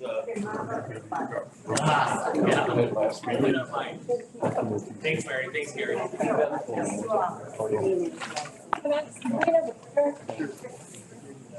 I'm sorry?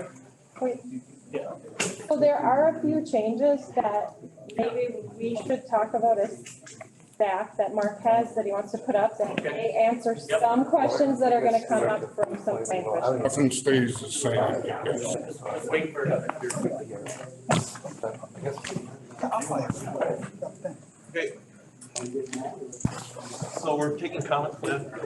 Staff had comments? So there's some recommended changes based off of some things that Yep, hold on. Are you going to address this or is? Mark is, but Whatever you want to do, Mark. it might answer some of the questions that the board members and planning commissioners have first. So, Okay, Mark, you got it. yeah. So on the screen, it's been up there for a while now. We've got a couple of recommended changes to the plan if you're going to take action tonight. One of them on page 24, purely typographical, it was some sort of grammatical explosion there. The one that's significant is that I didn't catch up to the discussion on Transport Way, and I'd like to do that. There's still a figure in the plan, figure 7, that shows the prior concept for access to Transport Way. I'd suggest that we remove that figure from the plan. There's also a paragraph that describes that. Is that the loop considering a private roadway? Correct. Notice that Yeah, we did. We got beyond that. I didn't quite get there.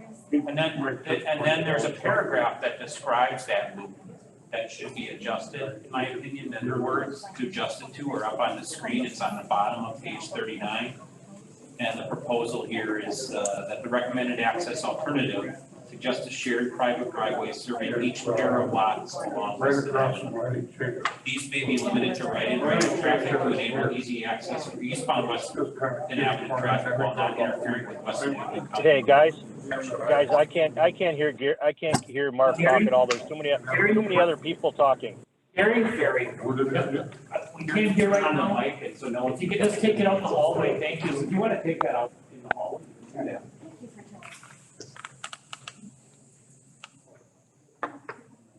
All right, Gary, can you hear better now? Thank you very much. Yep. So the idea was to remove figure 7 from page 39 and then change the last paragraph to read the recommended access alternative suggests a shared private driveway serving each pair of lots along Weston Avenue. These may be limited to right-in, right-out traffic to enable easy access for eastbound Weston Avenue traffic while not interfering with Weston Avenue County Road X intersection. I thought we were gonna have a mountable middle thing. That was my comment. I thought we were going to have a multiple median or whatever that thing was called. And if you want, if you chose, you can eliminate that last sentence. Thank you. Okay, Well, so right in, right out, it was to allow for a left out access from where the driveway that's showing up here. I think I understand. Then you would want to eliminate that last sentence there. Right, We okay. didn't want to restrict it to So- right in, right out. my question is, if the motion is made, or if it's made, that we make a motion to include those corrections? Correct. That's what I'd ask you to do. That's what Any the, further adjustments that you, as you see fit. But I'd like to further clarify that in that, looking at, just using figure 7 for reference, and I'm addressing this question then to Jen. So as we widen the road and take frontage away from those lots, at this point in time, would you give those guys a driveway permit if they came up with a plan to use that property today? were you talking about? 5, 6, 7, and 8, and lot 9. So we're proposing this, and I really love what you guys have done here. I mean, there's a lot of work that's gone into this, but this is a contention to me as a landowner in access to my property. So if we adopt this resolution and one of these property owners come to you with a use for this property and they need a driveway permit directly off of Weston Avenue, are you going to give them one?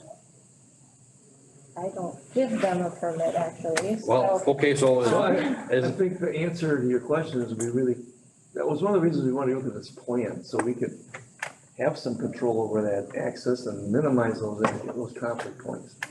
We would have to give a permit for each one of those lots, most likely individually right now, if somebody came to us tomorrow, or they came to us yesterday, and we don't adopt that. I don't know what teeth this has, I guess, I guess I can't speak to that.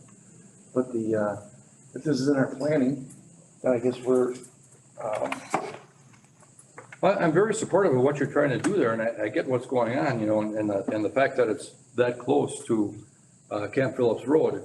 But from our preliminary discussion last, my memory is that we were going to have a mountable area. Median. Median, okay. so we can, that would be, the detail then be addressed in the planning, or the design drawings for the street as well.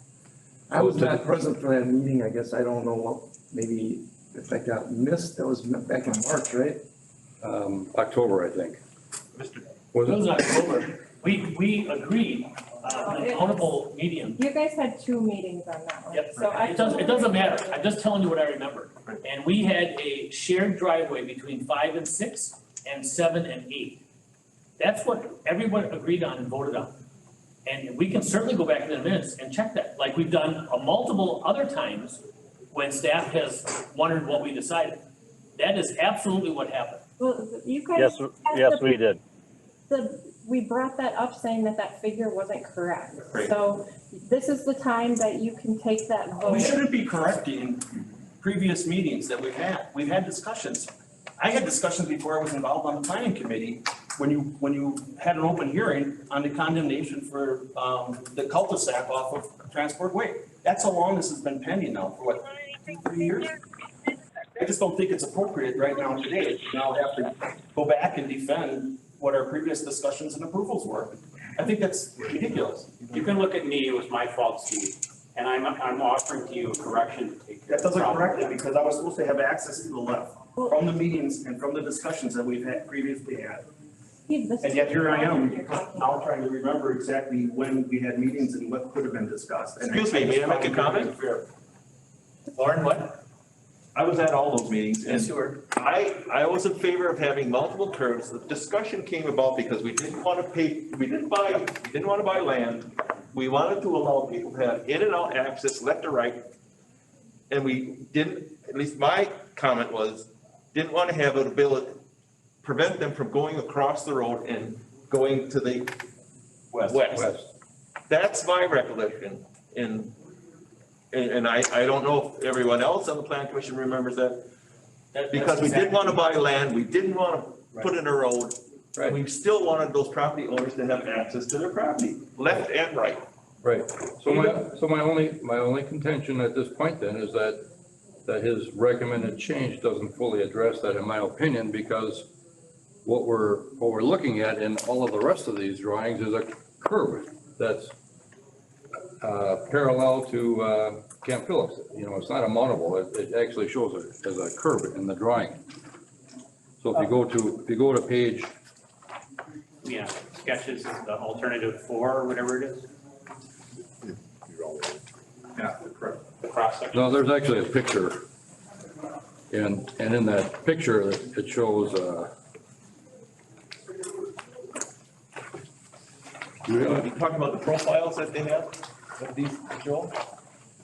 Are you talking about this right here? there you go. Yeah, right. The one on page 40? Yes. So they have- So when you got the Camp Phillips intersection here, and it doesn't specifically, I guess it Is this a doesn't. mountable median, I guess is what he's asking? It's a cross section of an entire quarter-mile stretch of road. That's a concept. Okay, But It's neither, It's got- unmountable or unmountable. okay, well, this has a curb, you know, I mean, it's got a I- place I- for stormwater to run and it's a curb. And there would be a curb over most of that stretch, most of that quarter mile. I would agree with you. In concept for the other areas, it would be appropriate. I just want to make sure that we're allowing that driveway access with a mountable curb in front of those lots. That's fine with me. I'm just learning tonight and I'm trying to suggest a solution to make the plan what you feel you agreed to before. I think we're. Mark, can I make a, Just a minute. Go ahead, Gary. For clarification. Mark, on those, I think you're right, you probably missed those couple meetings we had. You were not present at those. And we did discuss exactly what the guys have said, making a mountable curb. But at the time, I thought we were only doing 4-lane for the first X amount of feet and then going 2-lane with the turning lane. I didn't even realize we were doing 4-lane all the way up to Heron. We are not, Gary. Okay, so that is, where's the 4-lane ending then? Barn Kennel. Halfway between Von Kennel and Camp Phillips Road. Okay, all right. And we're doing that 4-lane that far just because we figure we're gonna pick up that much traffic in that first quarter mile? No, you have to go that far, Gary, to cover all those lots. Yes. For the 4 lanes, you're saying, Joe? Yes, for the 4 lanes, you have to go that far to cover the frontage on all those lots. Not to mention, Okay. around the north side of the roadway, or south side, north side. So then where it talks about landscaping in the boulevards, we're not gonna be, is that just gonna be solid surface then? You've got a year and a half of design to work that out. Okay, no problem. All right, no problem. I'm done with it then. If the plan gets approved. I guess. Where is the plan requiring that? I just said, let's get rid of this. Okay, that's gone. So what part of the plan do you feel is requiring no opening with the changes that we're talking about tonight? Well, I guess when I'm looking here, the path was supposed to be on the north side, which it isn't either. So why don't you recommend it be on the north side and we'll change the graphic? I'm cool with that. I'm not arguing against any of this. I guess maybe I'm just being a little defensive. I mean, this is like the 5th time that I've appeared before the committees. And I find it a little bit embarrassing to be in this position right now. I really, truly don't appreciate it. I didn't know that the path was supposed to be represented on the north side. I apologize for that. I can tell you, I looked at the text. The text of the plan doesn't say north or south. It just says a path. Hey, Mark, if I could maybe just chime in here. If you look at the typical sections, it's page like 66 of the packet. I'm not sure what page of like just the PDF is, but every typical section, when it shows the plan view, it does show the multi-use path on the north side of the road. So I guess as far as that goes, the multi-use path is shown on the north side of the road as part of all the typical sections. it's the last map in the packet, Steve. The alternative. Page 50. Figure 15. It's after page 57. After Yeah. 57? Yeah, 58, 59. All those images show it on the north side. And it also shows the curb. Like I said, the Weston Avenue alternative route of 4, it says curb, flag curb. Right. On the roadways and flag curb in the median. Is that the correct term? Only when you get to alternative 2 do you see the curbing gone. Okay, it's still your shoulder. And the only part that we're talking about is that urban, or the first area, alternate 4, which goes from Camp Phillips Road to halfway to, was it? Quarter mile east. Quarter mile west. Camp Phillips. East of there. Yeah, quarter mile east, right. And that's where, that was, as I recall, the discussion was, we didn't want to have flag curves or, my opinion, or flag curves in the median. We wanted it to be able to drive over the median. Transitions to a rural section then. Right, correct. And if you had to have flag curve, that it would be similar to the way Schofield Avenue and Camp Phillips is where there's a short piece where you can't drive over the curb. At least that was my understanding of the discussion. I think you made the same point at board. Because, well, first off, I didn't think it was appropriate to buy properties or to restrict access. I understand the concept about traffic control and the county having a fit about how close we were to the intersection. I understand that. But I think for us to spend more money than necessary and still to not have access, only one-way access to these streets or these properties isn't quite the way it should be. I think we need, if whoever makes the motion needs to make sure that when we talk about alternative 4, there's no flag. That's my opinion. Anybody else can enter their own opinion. But we eliminate the flag curb from the edges of the roadway and from the median so that you can drive over there. At least that's my opinion. And that's the only issue that I have with this whole thing also. So Joe, are you gonna carefully craft them? Lauren, can I make a quick comment? Go ahead, Mike. Yeah, I mean, I guess a lot of this discussion is related to, I guess, what we would consider a driveway cut. You know, so I guess I would say we would allow driveway cuts where, you know, access points would be necessary. You know, so whether that's you know, for a longer duration, I mean, part of it too is there's a left turn lane up there and you try not to, you know, have people turning out of a, so I guess what I'm trying to say is, long story short, these are all engineering details that we're not close to having hammered out yet.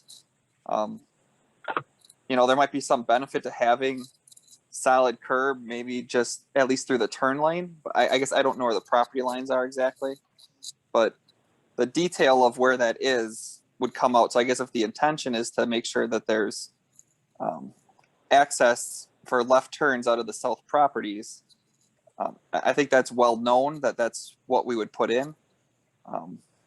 But then I guess if there's still a desire to have a flat curb so somebody doesn't have, you know, say 400 feet of access where they can just drive in and out, you know, as you get closer to the intersection, I think that's kind of the point of having a solid median for a certain distance. You know, it may not be, it's not the whole distance out to, you know, that first quarter mile, but maybe it's, you know, at least through that turn lane, just so there's fewer conflict points for that left turn lane close to the intersection. You're talking about the west side of lot 5 in that diagram. Or am I talking? Yeah, it could be. Well, Michael, you're talking about having a flag curb adjacent to the property coming around that curb and then establishing where that driveway would be permitted for that particular lot where the curb cut would occur. And I'm okay with that. Yep, correct. Between 5 and 6. But what I'm not okay with is having any kind of a flag curb on the median. Except for, I think for a short distance, just Yeah. prior to the intersection. Yeah, sure. But yeah, you would line up And I the believe curb cut. Yeah, sorry, go ahead, Gary. Go ahead, Michael. No, go ahead, bud. I was just gonna say, yeah, the median would have a curb cut then in the middle of the road, wherever that curb cut would be on the south side. You know, you'd line those up, but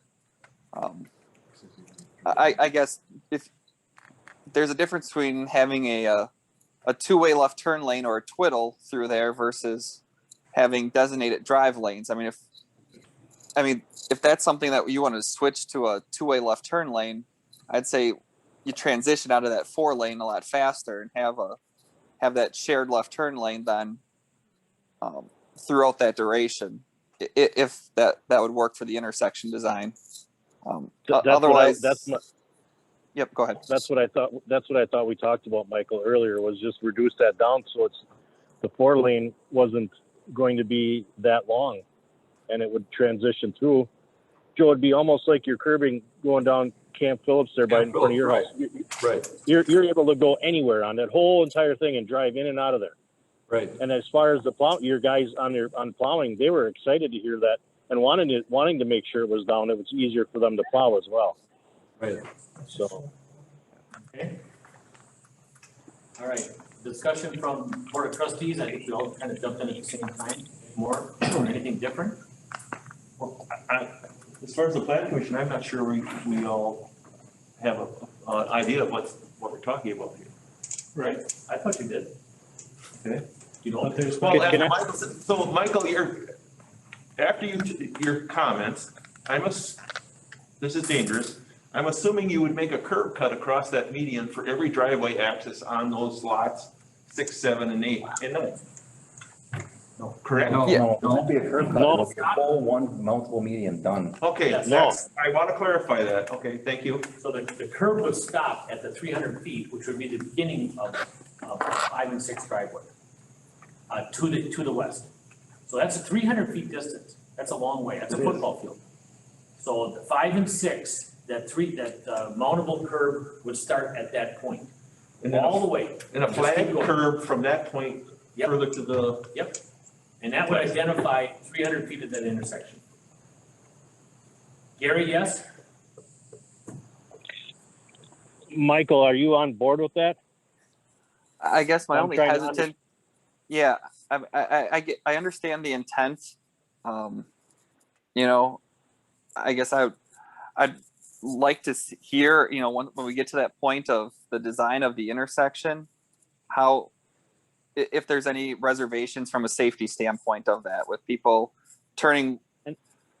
I guess that's my only reservation, is saying this is exactly how the intersection is going to be designed before we get a better comprehensive look at how that would work. I think we're all agreeing on that intersection needs some help, and we all want to have input in it, right? Yeah. I mean, we definitely can't have it the way it was set up in there, how it came through tonight. So we agree. We all agree it needs some help, and we'll all work together to make sure it's what's satisfactory or safe and workable for everybody down the road. So my only other question I have, and then I'll shut up here, is Jen and Keith, are we going to have an opportunity to look at the sewer and water? I missed the answer because it was so loud in the background when Steve asked that question. Will this come back to Planning Commission for utilities, or is that done by the Utility Commission meetings? If you want it to come back, we certainly can have it come back to Plan Commission, but I guess in the protocol, it would be something that Public Works and the village board would have the decision-making authority for. You can make a recommendation, Plan Commission can make a recommendation, if it's brought back to them, that certainly could happen. So Planning Commission members, what's your opinion? Outline in a proposal of a special. I think Public Works put and together. water, sewer, and storm sewer should be taken care of by the Public Works and Utility Committee. I'm talking about assessments, so we know that we're protecting that neighborhood. That's the village board. Doesn't planning oversee the use of the system? No. Oh, board. Just the planning for the TIF district. Just the plan.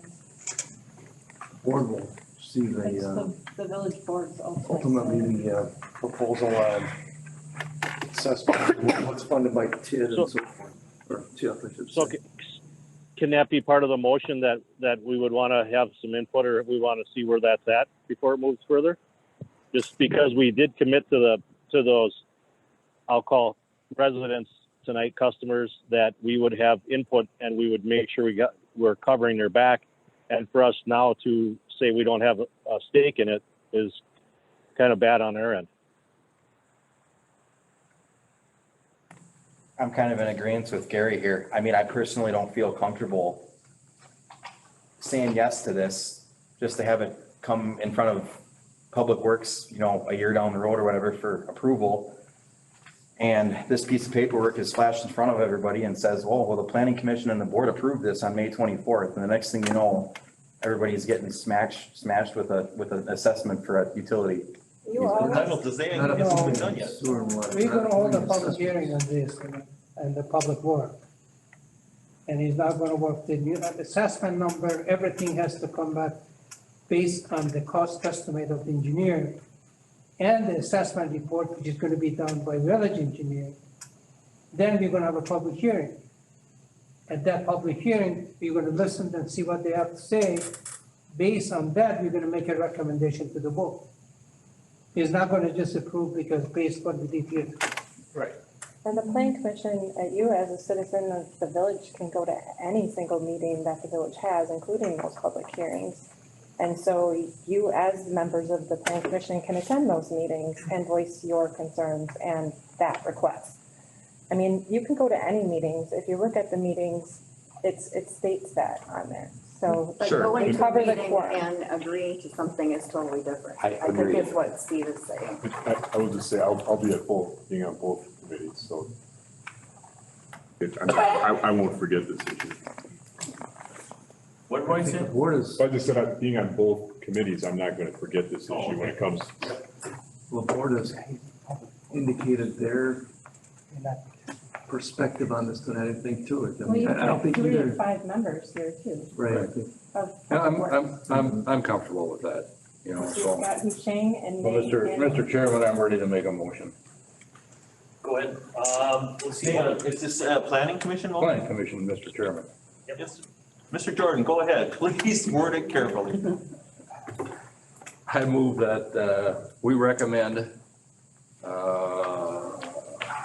the Weston Avenue corridor plan with the exception of eliminating figure 7 and the dialogue associated with it, and instead recommending that there be a mountable curb median in front of lots 5, 6, 7, and 8 to allow access either to the east or west on Weston Avenue. Is that your motion? That's my motion. And the north side. And then, yeah, plus The north side application of the path. path. Change the map, we can put it on the So north. you're asking for a friendly amendment? He didn't really finish the motion, I didn't know if he was Yeah. finished. So, and, Lauren, It's still available to you because I haven't repeated your motion. showing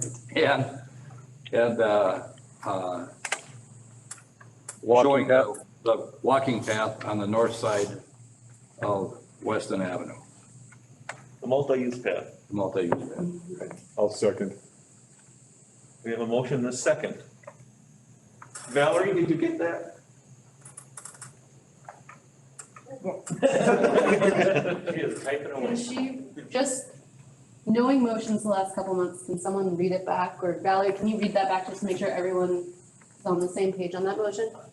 Yeah, I don't think I can read that back. There's the audio, okay. Okay, we have a motion and a second on the question. Plan commission. I need to abstain, correct?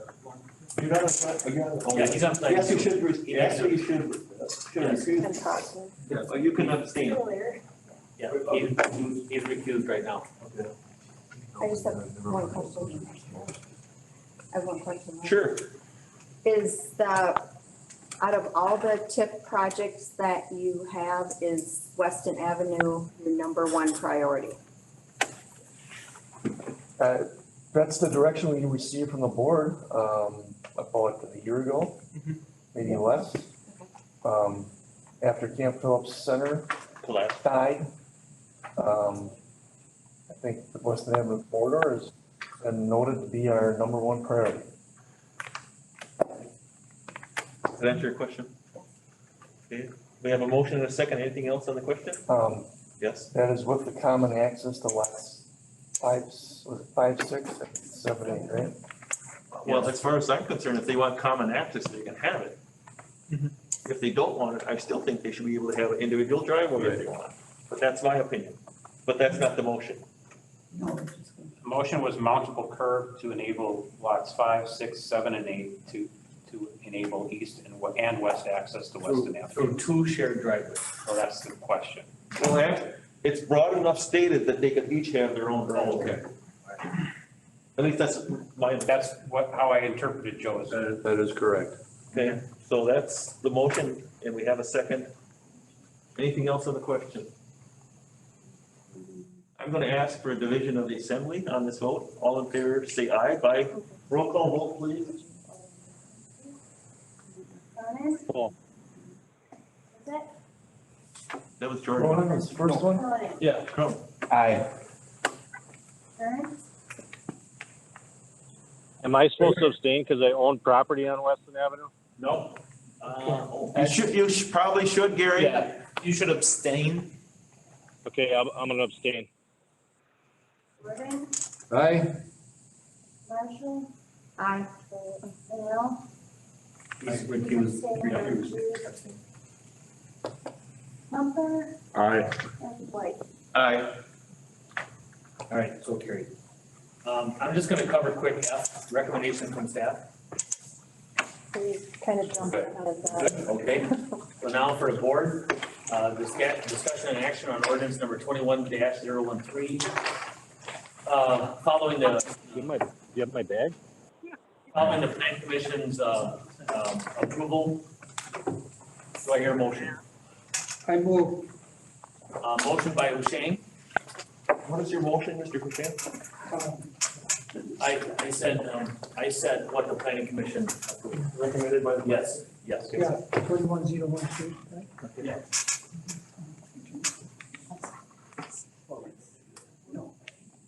So we have a motion by Hushain. I will second the motion. Second by Feeny on the discussion. Question, Question. that's for Mark. Mark, through this right of way, you cannot put public service, charter, spectrum, TDS. They will not go to your right of way. I understand they don't like You need additional to. Yeah. space for them. Yep. Is Okay. it considered? It could potentially be in the setback, the minimum building setback area for the new future structures, if they will not go in. Keith has got it.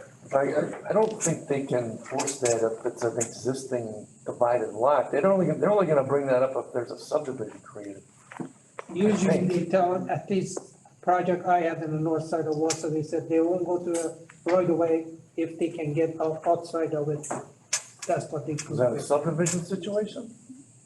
It was just around the parameter of the Mount God. I can perhaps. Well, I know comment on that. they try to strong arm in those situations, yeah, but I know you can't do a subdivision anymore without them saying they're gonna put it in an easement behind, on private property. We'll see. In this case, I don't know, they would have to force us to buy extra right of way, I don't know. Well, they may have to buy themselves too, because Yeah, on Metzger Street, we just told them they have to move the line, and they did at their own expense, because they were in the public right of way. right. So it won't be any difference. So I can tell you my experience in my neighborhood, every single TDS thing is in the right of way. It's the only time it goes off the right of way is when it goes into the individual lots. Every single pathway is all in the right of way. I wouldn't say that on my subdivision also. Okay, any more on the discussion? All those in favor say aye. Aye. Opposed? Let the minutes reflect it, right? That you recused? Okay, so carried. Please, a motion for adjournment. Move to adjourn. By Feeny, Second? second by Joe, oh, good. I'm sorry. Lauren, I can't. do your, I'm sorry. Okay, I'll accept the motion to adjourn by the PC. Second. You should have made the motion. Second by Mark. Gary got it. Gary seconded it. Before Joe even. first Really? said it. It's all right. And then As a chairman, I assigned it to you. Please go. All those in favor say aye. Aye. Aye. So carried, PC is adjourned. Motion to adjourn by the trustees, by Feeny? Yep. Second by Minell. On discussion, hearing none, all those in favor say aye. Aye. Opposed, so carried. Thank you, everyone. Good night, everyone. Thank you, Gary. Thank you. Thank you, Gary.